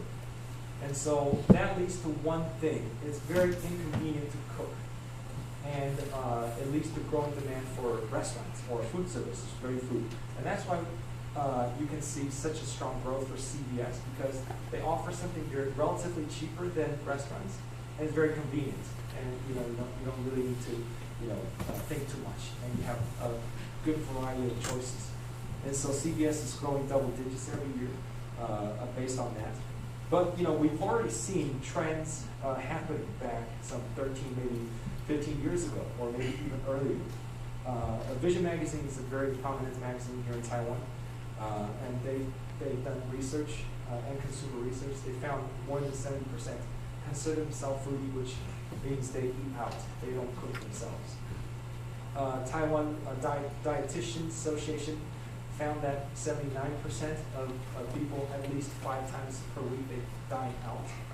In the recent study in 2018 by polls, you're seeing that nearly 30% of people were doing 1 to 2 times per week dining out. So it's obvious for us that although food service took a really big hit during COVID, but for us, especially for seafood, we see that the food services will always be there because the society has shaped our demand. Remember what I said about the consumption habit. It's here. This is where consumption habit comes from. And so we're seeing, for us, I think food service will always be there, maybe in the form of CVS, or maybe in the form of takeouts, but it's going to be there because it's really inconvenient for people to cook. Now, when I share this information, I always take a short poll. People here, students, I like to take a quick poll. Now, how many of you guys cook at home? Raise your hand if you're cooking at home. 1, 2, 3, 4, 5, 6. Wow, you guys really all cook. So we see a bigger percentage of people, international students, cooking at home. But out of the room, I would say 30 people. So 1/3 of people cook at home, I guess. Now, next question.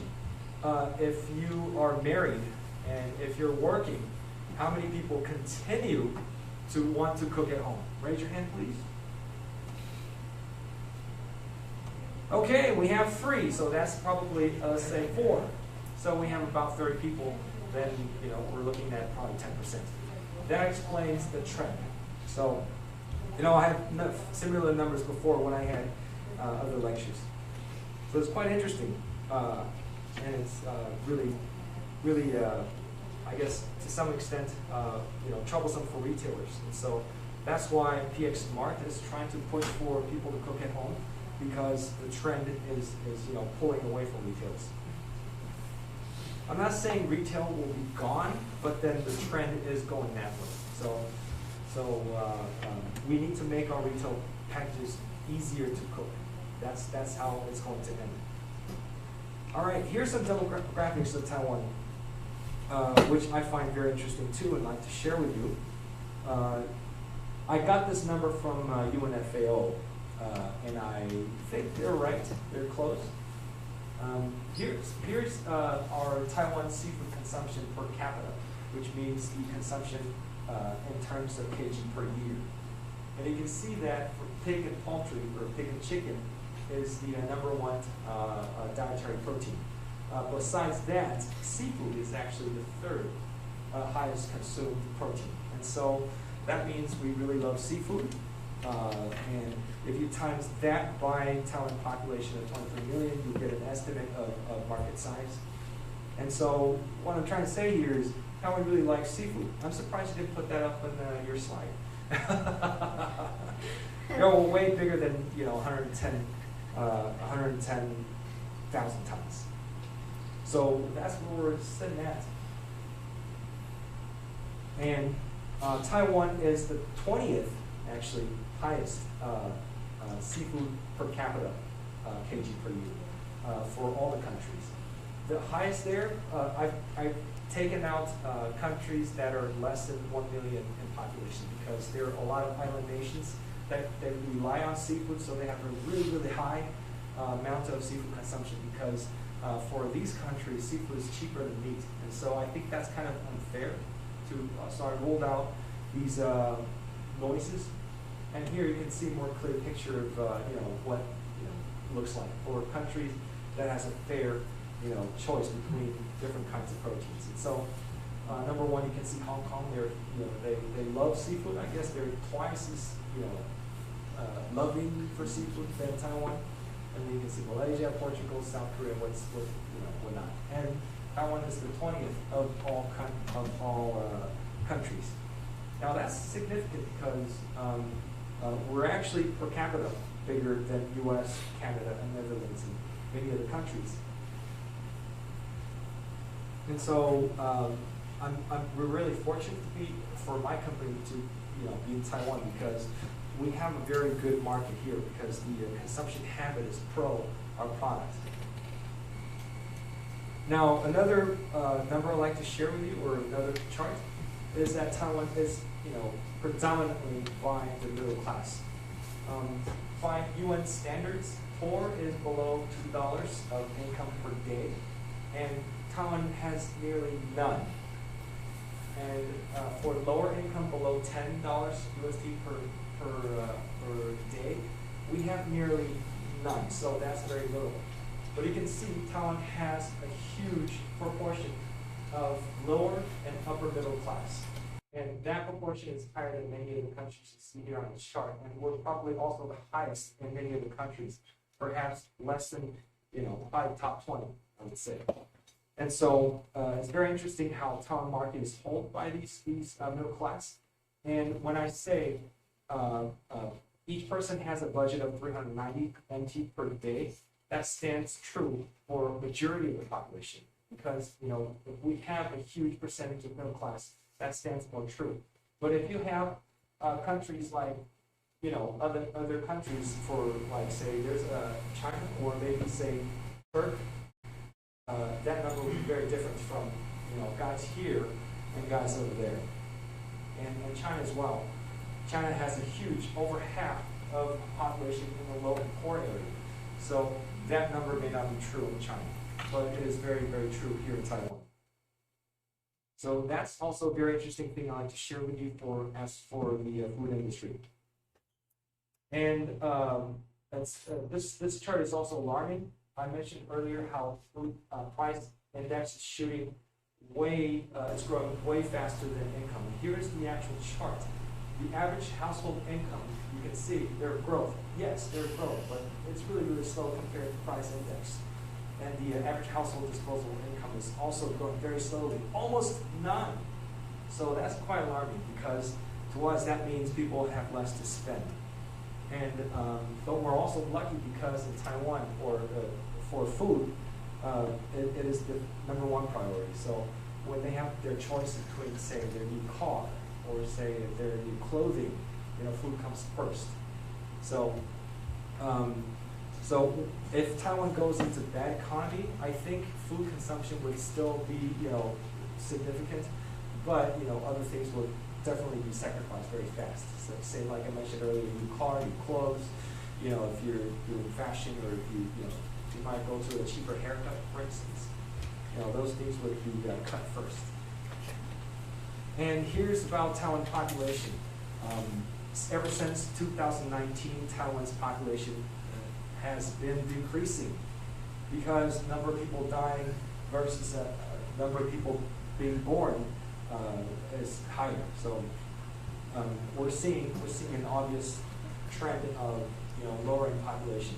And there are news about colleges closing because there's really too little students. And so we're seeing that here in Taiwan. And here's another chart I think points out the severity of the situation. We're now sitting around here saying 2025, right? And so our population is now roughly 16% in work, let's just say workforce age here. But we have 20% of people above 65. In a very short period of time, say 20 years, that number is going to grow to say 25. So 1/4 of the population will be retired in say 10 years. And what does that say? I think food definitely has to be more convenient to consume. We're going to a lot like the U.S. and Canada and Europe. They have food that's without pin bones, without skin, something that's already flavored. So it's really easy to cook for anybody, for young or for the old. And it has to have nutritious value. It has to be healthy, etc. And so that's where I see Taiwan market going. All right, and so that's the overview of Taiwan market. I covered a lot of things, demographics and numbers and charts, and so all of you would have an idea of what Taiwan industry looks like. I have other information, but I thought it would be very boring for you to see, so I took out a lot of information. But after seeing these slides, I think it's very obvious for you to see where our what Taiwan market looks like, and the numbers to get an idea of maybe some opportunities here. Okay, and here's our strategy. In the previous slides, you've seen a lot of problem that we saw. I pointed out a lot of difficulties and challenges we are facing. And I'll address some of the problems with the strategies that we are now undergoing. So these are the three key strategies that we're doing. First of all, we're developing B2C brand. And with that brand, like I said, we have more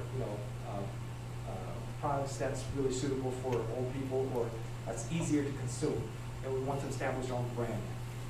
And second, we have developed export sales. Ever since 2010, we have been doing export, like I mentioned earlier, and we will have to continue to develop that to maintain a certain volume. And third, we're now undergoing digital transformation to increase our efficiency. And so this is our strategy one, our brand. So the market is dominated by a few big restaurants and retail companies. As such, the supply chain will be flattened and vertical integration will continue to happen. So it's very important for us, again, to strengthen our brand presence in the B2C market. We have been predominantly doing OEM for Carrefour or a Costco or for PX Smart, but we are going to launch our brand later in the third quarter of this year. And of course, we'll have endorsements from famous organizations such as Rakuten Monkeys. And we have invested quite a bit on our system and our web shop.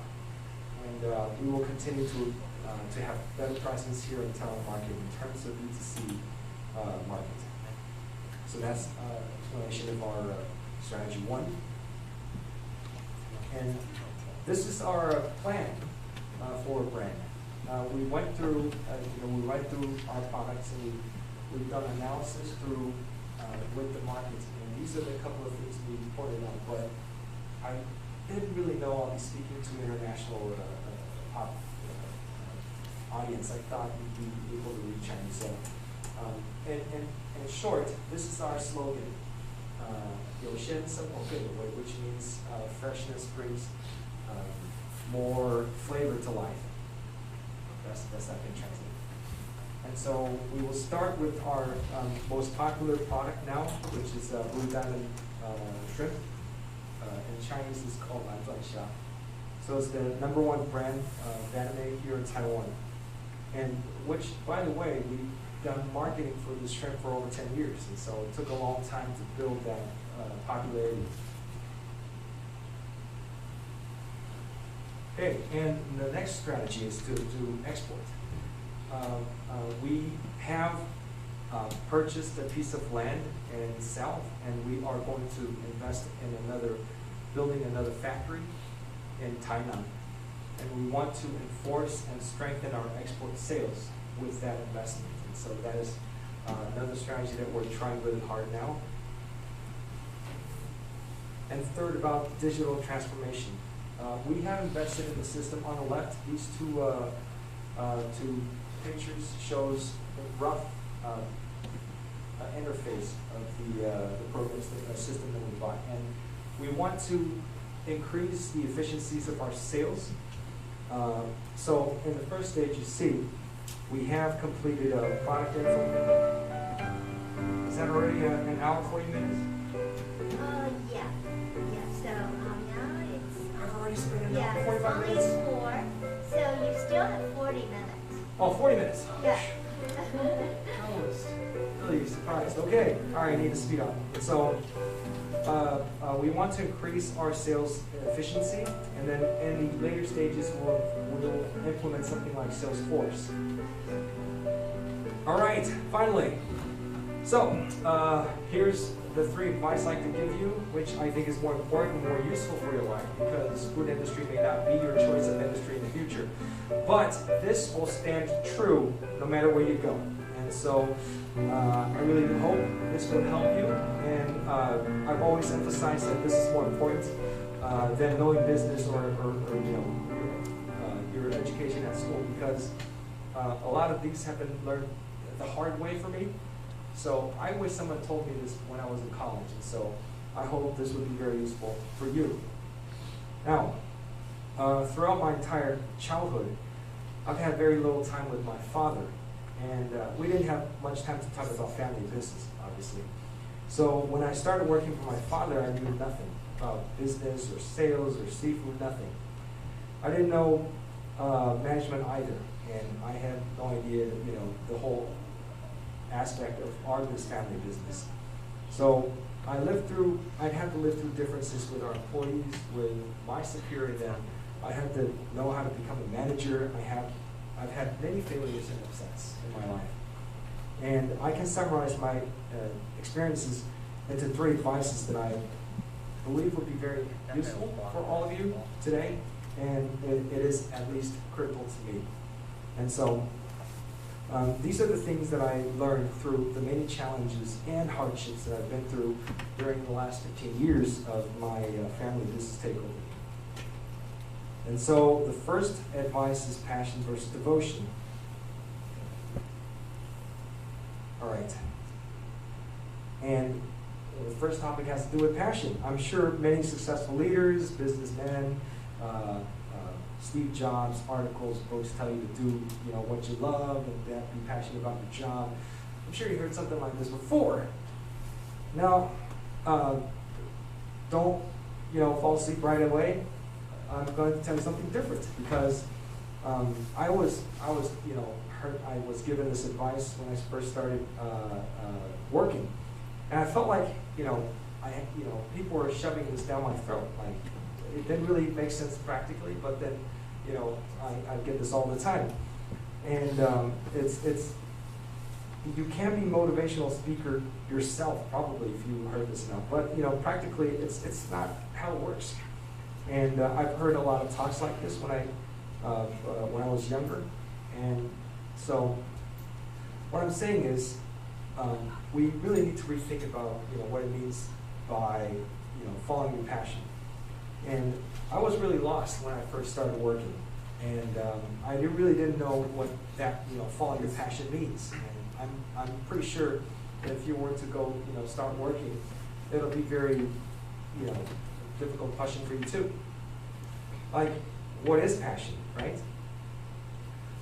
For me, when I started working as a sales, does learning more or eating more seafood mean passion? Does it mean you have to? Does it mean you don't have passion when you don't like seafood or part of the products you're doing? Or if is it not passionate when you find meeting boring? Or is it wrong to want to get off on time? I mean, is it lack of passion when you don't have ambitions, or if you want to do twice your sales objective? Well then how does anyone become passionate, right? Has anybody ever thought about that? Has anyone, thought about how you become passionate? I mean, all these questions, went over, and I thought about this for a couple of years, actually. And what I'm sharing with you today is not to follow your passion blindly. And because passion is very misleading. It's really, really misleading thought. And so I think, yeah, surprisingly, I'm not saying you should follow your passion, but contrarily, I think you should take this in another perspective. So against common value, I think you should think twice about passion.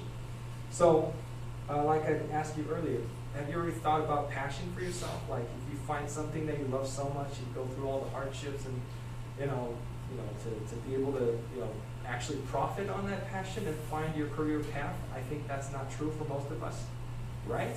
Right. So, I agree that successful people are all very passionate about their work, right? And their success is not reliant on passion alone. Life is very difficult. At times, a lot more failures than there are successes. But we certainly know that failures are not due to lack of passion, right? We cannot say all the people who failed is because they lack passion. So there must be other reasons or other factors that are in place for success and failure.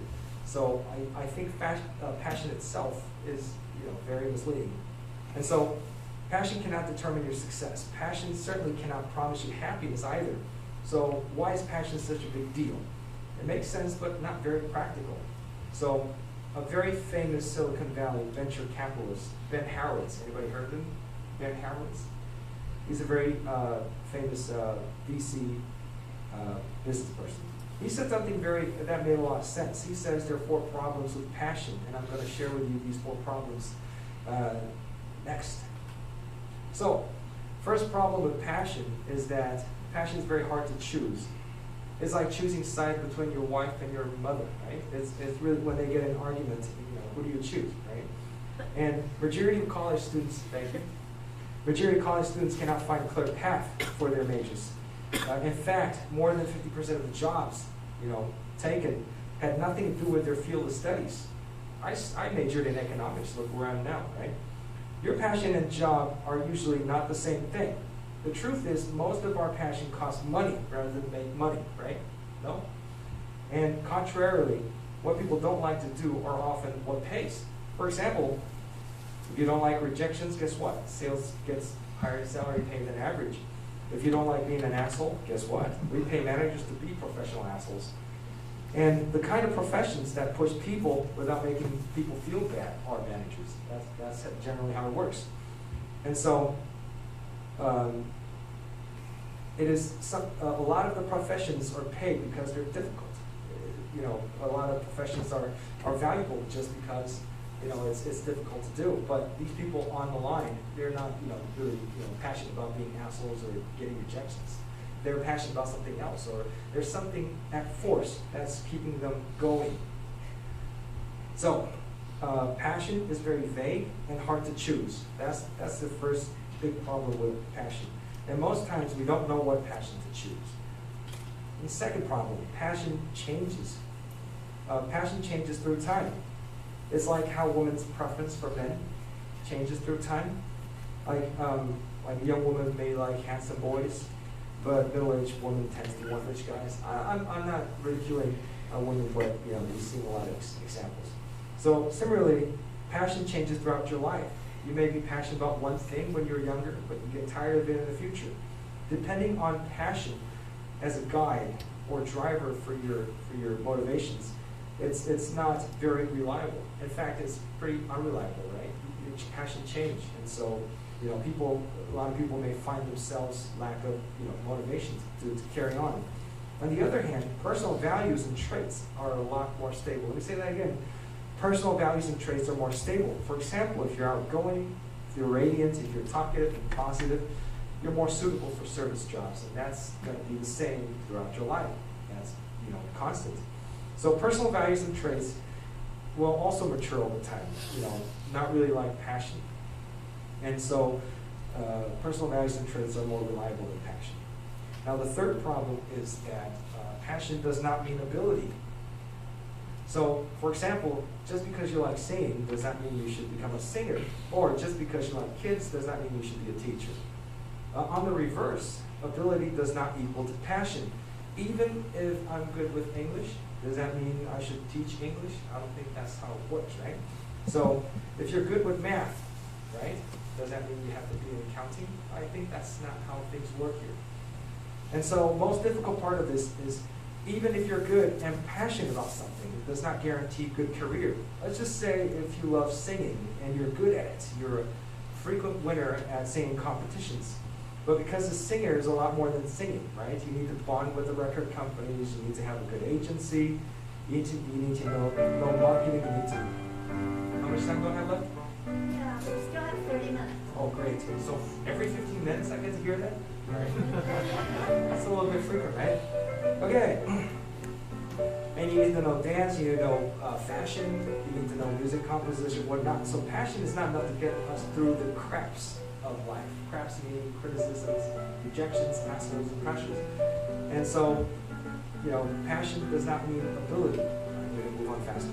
So third, passion is very self-centered, right? If you listen to what they say, follow your passion. Because it's a very self-centered way to think about how you're motivated. Because it simply means follow your passion, do what you enjoy, right? But that's very selfish, isn't it? That's very selfish and very egotistic. So only one thing is certain. No matter what you like, you know, no matter if you like your job or your life, you must dedicate yourself fully to be successful. You need to be accountable for your duties, show your personal value through your contributions. We fight hard and persevere through the hardship because the goal that we're pursuing is valuable. We push through the difficulties because it is meaningful. Our purpose in life is not to fulfill our passions, but rather to find what we can contribute, what we can achieve, and to find our own values. And I think that's a lot more better way to move forward than to follow your passion. And it is the journey that we live through and the challenges that we overcome, the problems that we solve shapes who we are. So, my suggestion would be, I've been through a lot during the 4 years of my life. I've had autism when I was little. I remember my first grade teacher visiting my house and convincing my mother to take me to the doctors for speech treatment because I had problems understanding what people were saying. I had speech problems too. I've been bullied during elementary school, and I've been bullied in the Army. I've been through 3 car accidents. I failed class in college because I missed the final exam. I lost money on some projects. I've been through serious betrayal by the people I hired and trained. And I made through the difficulties, and I realized that giving is a lot more than getting. I hope you not try to follow your passion, but you want to go after devotion and go after contribution, because that will lead you to a better success, a more rounded, more inclusive, more giving type of approach than thinking about getting what you want. As such, I suggest to develop your personal values, to do your best to contribute to society, to your team, to your families, to your peers. Be the positive force. Make the world a little better through your contributions. We are strong because, not because we're greedy. We're strong because we want to give. We want to contribute. The people who knows how to devote themselves will have higher achievements. So please, learn to devote yourself and learn to contribute to others. Try not to only follow your passion. Okay, that's the first advice. Second advice, perseverance. Now, how many people saw this TED Talk? Raise your hand if you haven't, if you've seen this. Maybe? Nobody? Really? All right, 2. All right, so. All right, it's a really good speech, and I like it. And this person here, her name is Dr. Angela Lee Duckworth, and she said in the very famous TED Talk, she says, the most significant characteristic of success is grit. Grit means perseverance. And Dr. Duckworth spent years of research into finding this insight. She went through a lot of various, very high pressure, very competitive contexts and environments, and that's what she found. And so she said, grit is living life like a marathon, not a sprint. I'll skip through some of the things. And so here's a very interesting research I'd like to share with you. 80% of all sales take at least 5 follow-ups to close, right? It takes, five rejections in short. However, 44% of sales rep give up after only 1 rejection. Another 22 stops after 2 attempts. 14 loses patience. 12 loses hope. Only 8% will try more than 5 times, 5 or more times. Now, listen carefully. 8% of these 8% of the salesmen scores more deals and make more money than everyone else up there combined. They account up to 80% of all sales. Now, what does that tell you? Great, right? And that's by numbers. I share that information with all of my sales. All right. So, I think. Why is it not playing the video?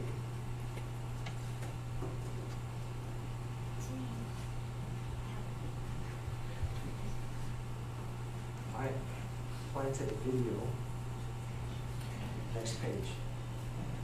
Yeah, that's it.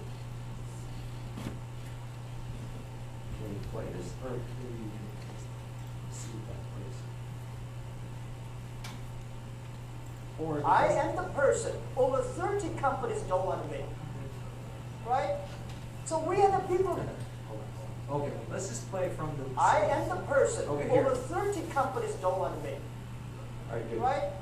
So we are the people get used to be rejected. The day our first IPO, year 2007, when Alibaba IPO in Hong Kong, year 2007. We have a lot of millionaires in the company. And I asked my colleagues, we have like 300 people become millionaires. And I asked them, hey, now tell me, you become millionaires because you are smarter than the others? And people say, no. We even cannot find jobs. Right? Because you are hardworking? Yes, we find more people hardworking than us, but they do not succeed. Why they're not smart? All the smart people at that time, they went to Microsoft and IBM. And headhunting companies came to headhunt all the best guys from us. And we are the people, nobody comes to headhunt us. We have no place to go. We believe in ourselves. We believe our dream. We work together. So I say, we are the people because nobody wants us. I am the person. Over 30 companies don't want me. Right? So we are the people get used to being rejected. We are the people get used to saying no from the other people. Why people should help you? People help you. That is unusual. People do not help you. That is very common. You should work to earn to be helped. All right, that's the video. I find perseverance is very important, so I added a couple more things to my. I'm just going to proceed from here because I have another video after this. So we will never know our full potential unless if we push ourselves to find it. And I think it's very important when you're going through rejections, if you're going through hardships. Remember this word, remember this phrase. We'll never know our full potential unless we push ourselves to find it. You are a lot more better than you are now. And you need to believe in yourselves. You need to know if you push yourselves, if you take more rejections, if you push forward a little bit harder, try a little bit more, you'll find a better potential and you'll find better yourself. So it's very important to push forward. And with that said, I'd like to straighten this up. Get it better. So let's play this video. Before I play this video, I need to explain this. This is a Big Ten race. Big Ten is a regional college race in the States. It's one of the top races. And what you're seeing now is 600-meter finals for women. And winners from all these regional contests are eligible for attending the Olympics. So these guys are professional racers here, but they're college students. And this race is really, really powerful. Go.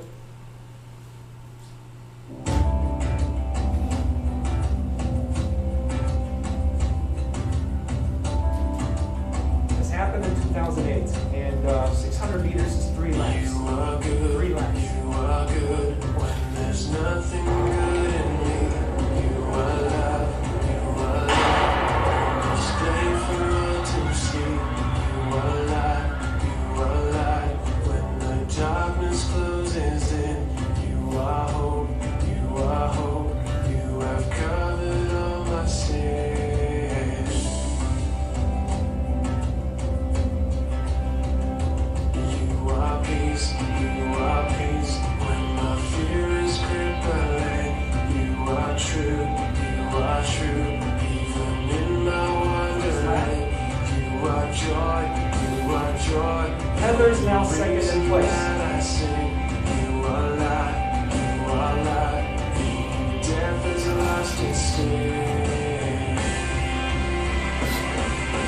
They're finishing their second lap.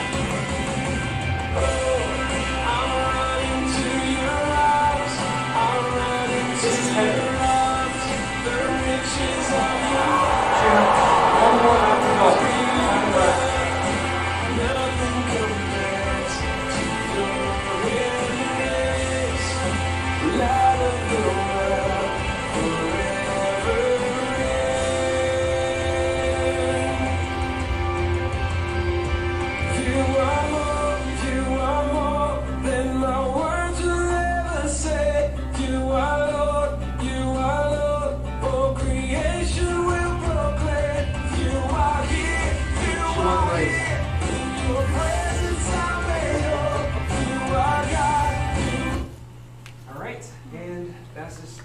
Motivational video I'd like to share with you.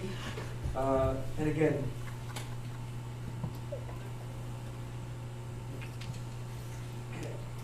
success consists of going from failure to failure without the loss of enthusiasm.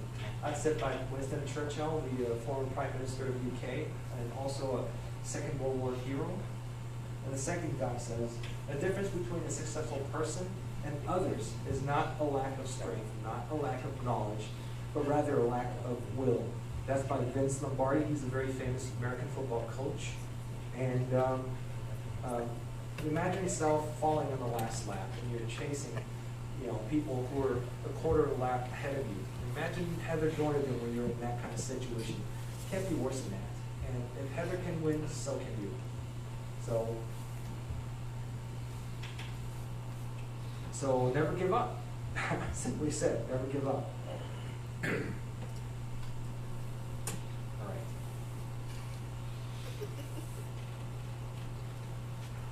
Alexander Hamlet? It's okay. Time is yours. Okay. All right, thank you. I have the last few slides. I'm almost done. So, all right. So, positive psychology. There are many benefits to positive psychology or being positive. And, but there's one thing I'd like to take away from today is that positivity can be trained. And again, positivity can be trained. It doesn't matter what kind of background you're from. Doesn't matter how sad you are, how pessimistic you are. Doesn't matter what kind of person you are. Positivity can be trained. I want you to remember this. I want you to nail it really deep in your head. No matter how sad you are, no matter what kind of hardship you go through, positivity can be trained.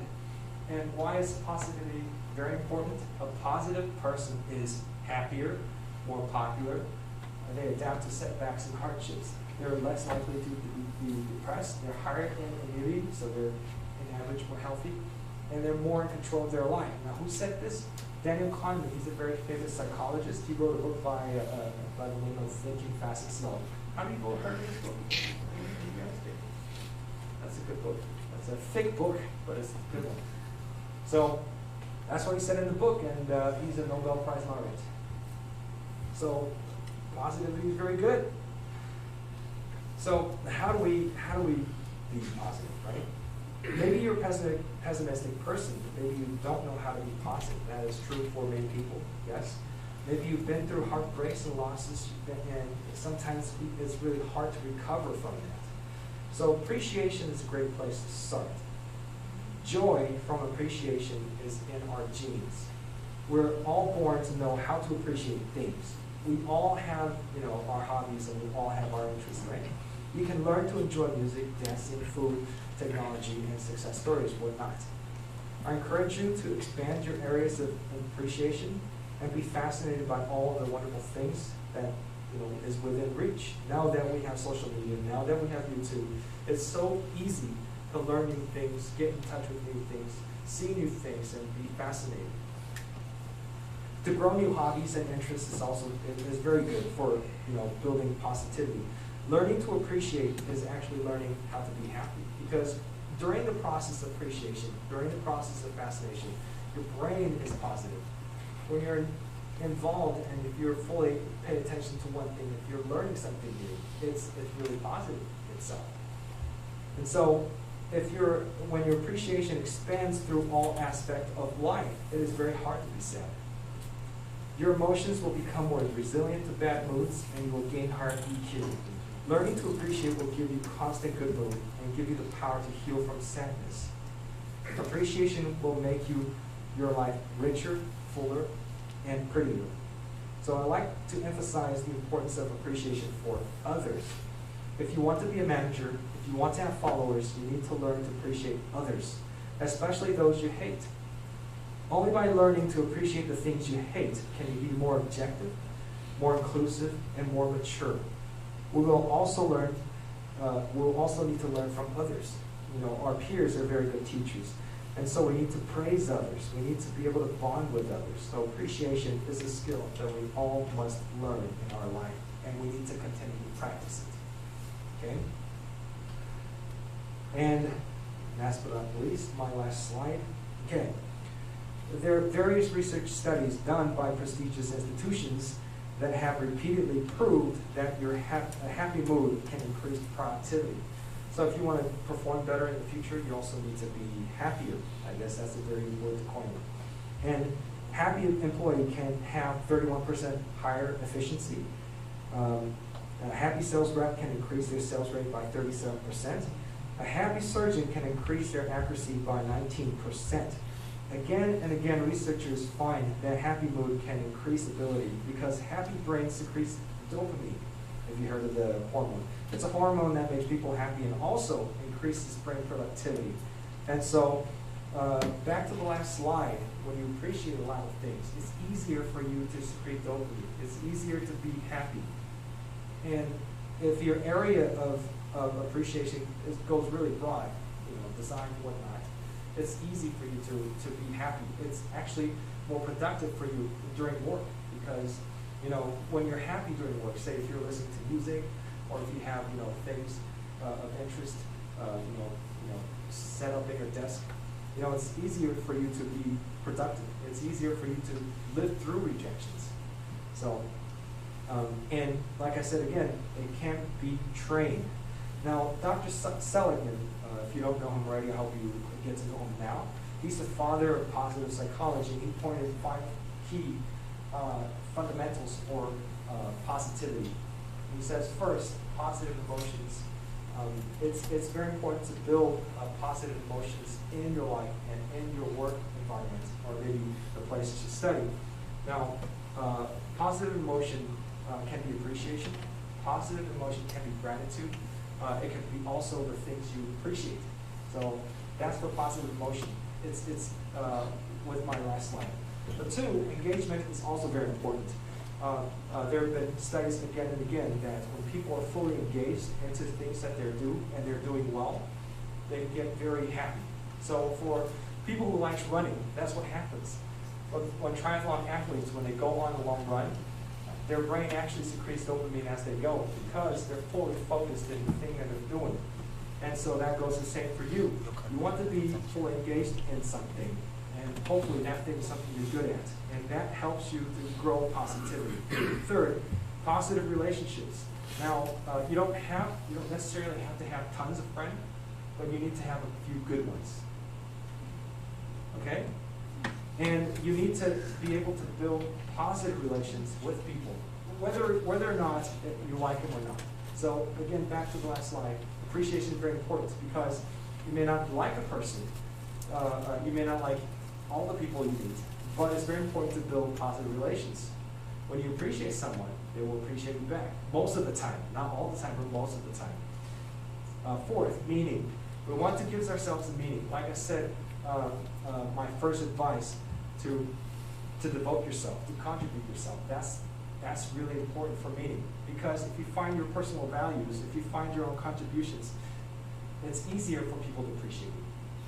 So finding meaning for your personal value from your personal traits and to develop appreciation and to be fully engaged. All of these are pretty much set up into the whole package of positivity. And the last thing is accomplishments. When you have the first 4, it's easier to find accomplishments. They don't have to be big. Sometimes if you're in a big project, or sometimes if you're looking at a very long, future, goals, we can set small goals along the way. And having a small achievements or accomplishments is also very important. So it doesn't mean you have to be suddenly all successful, but you can build your success from small successes things. And so this positivity, or to train for positivity, works for personal level. It can also be workable for working environment. It's also possible for family environment. So I hope you remember this PERMA. I hope you look into Dr. Martin Seligman and actually study how to be more positive, because instead of training for education, remembering all the business terms, I think this is probably going to get you to a better place. No offense, I'm sorry. Yeah, and I think that's very important because, like I said, throughout my 15, 16 years of working experience, or through my 40 years of life, and all the things I've been through, I can really attribute to my success or takeover, because these are some of the three things that I think I'm sort of qualified. And that is the end of my presentation. So thank you for listening, and best of wishes to you.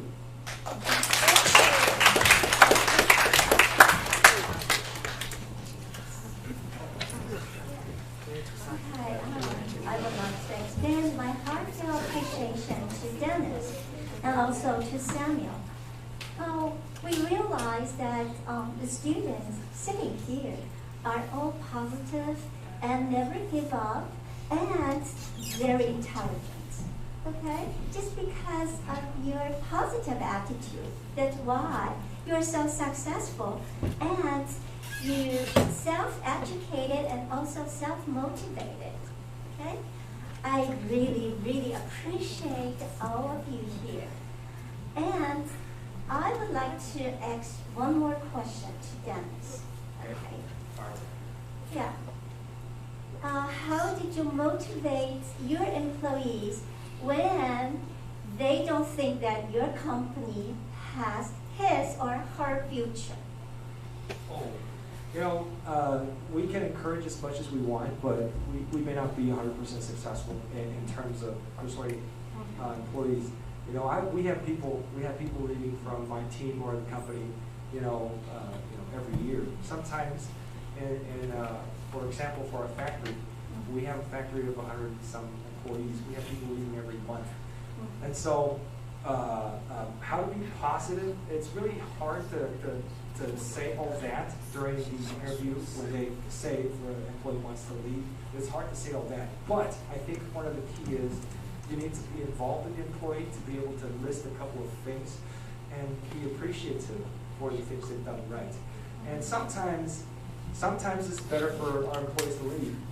I'm not saying they're bad, but sometimes to a certain extent they don't have the next position to go, and maybe it's better off they go somewhere else. So my take on this is we want to stay in a good relationship, and maybe someday they will come back. Or they can be your partners in Yeah, another we have company that too. and cooperate with Yes. each other. And so being appreciative is one thing, and to be involved. You want to make sure you know your employees to an extent that you'd be able to say the things, a couple of things nice about them, but you don't need to kiss up, throughout the whole thing. You need to actually point out the problems that you're facing. And if it's more realistic for them to leave, then I wouldn't make it really hard for them to leave. If they want to start their own business, or if they want to move on to another company, if they found a better opportunity, I actually bless them. I bless a lot of my employees. So yeah, that's my take on the. Well, in Chinese, we always say 选择你的所爱，爱你的选择. That means you have to choose whatever you really love, and then love whatever you have chosen. Okay? And the Dennis is one of the outstanding young successor and also leader. See, take a look at his attitude. He's always positive, never give up, and enthusiasm. In every aspect. Yeah, that's what I observed. And by the way, see, he has a lovely wife with 3 very cute kids. Yeah. How did you share your time? You're so busy, and how can you balance your life between your work environment and your family? Realistically, most of us don't have to work 12 hours a day. I don't think most of us don't. If you do, then it'll be difficult. Realistically, practically, for some people it's hard. But for me, I do have off times. I don't, use my cell phone as much. So for me, I love kids, and so when they're little, I cut their nails, I brush their teeth, I change their diapers, I play with them all the time. So we pretty much grew up together. It's easier for me to say, but my biggest advice for kids would be to spend time with them instead of your resources. Don't spend money on them, but spend time. I think it's a lot more precious than money. I'm very actually stringent with money on my kids. I don't give my kids allowances unless they do well. And the allowance I give is about 100 NT per good case. And so my kids are poor. They're raised pretty poor. I don't buy them the best stuffs. I don't drive the best cars. I don't take them to the best restaurants. None of that. I always tell them, we have a budget. We shouldn't spend too much money. We should be appreciative for all the things that we have, because it's hard for kids to learn appreciation if you give them everything. So spend time, play with them. Like I said, change their diapers, play with them. I do spend a lot of time with my kids and play with them all the time. And I think that's more important than anything else. Yeah. Yeah. Thank you. And I would like to ask a question to Samuel. Yeah, you have a wife, but you did not decide to have kids. How come? I just got married last year. Last year. So, Oh, that's too early to have a planning. Yeah. Yeah. Do you have anything to ask Dennis? Okay. So first, really thank you for sharing the 3 advice in life. It's very inspiring, because I'm also an entrepreneur, but my company is only 5 years old, so I still have a lot of things to learn. And I have a question to. It's for I remember Ocean Fresh, right? Yeah. Ocean Seafood, right? Oh, that's seafood the name mart. of the company. Yeah. Ocean Fresh, right? Yeah. Okay. Your company is started from local and expanded to international, overseas. And their company is they're beginning in the international market. So do you have any advice for them? Because it's the opposite. Oh, okay. I don't know. My first take on this was, I should really get to know Maria better. I was, planning to give her a card and talk about this. Okay.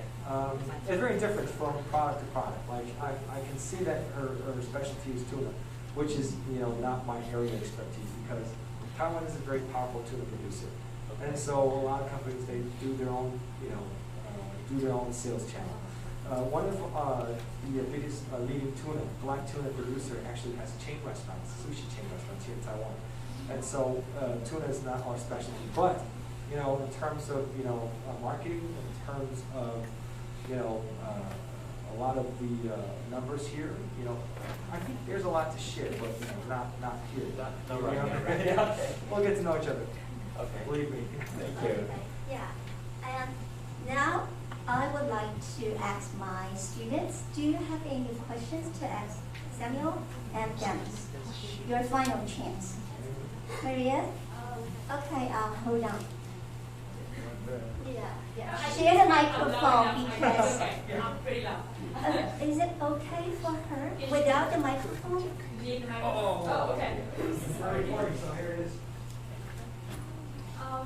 Yeah, so this is a very silly question, maybe. But what would you suggest is the best way to get an angel investor? Other than showing them the exact figures, what else do you think cash is better than? You mean beside cash or what? Yeah.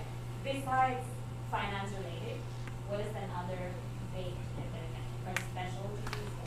The founders. your passion, like you just said. Yes, because when we invest in the company, sometimes they even have no revenue yet. You know, it's just a concept. So we're investing in people, not the company. That's the thing. Yes. Thank you.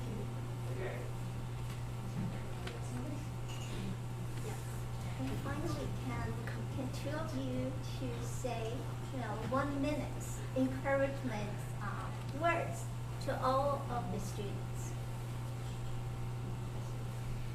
I've said plenty, but you can do it, and never give up. Yes. Thank you.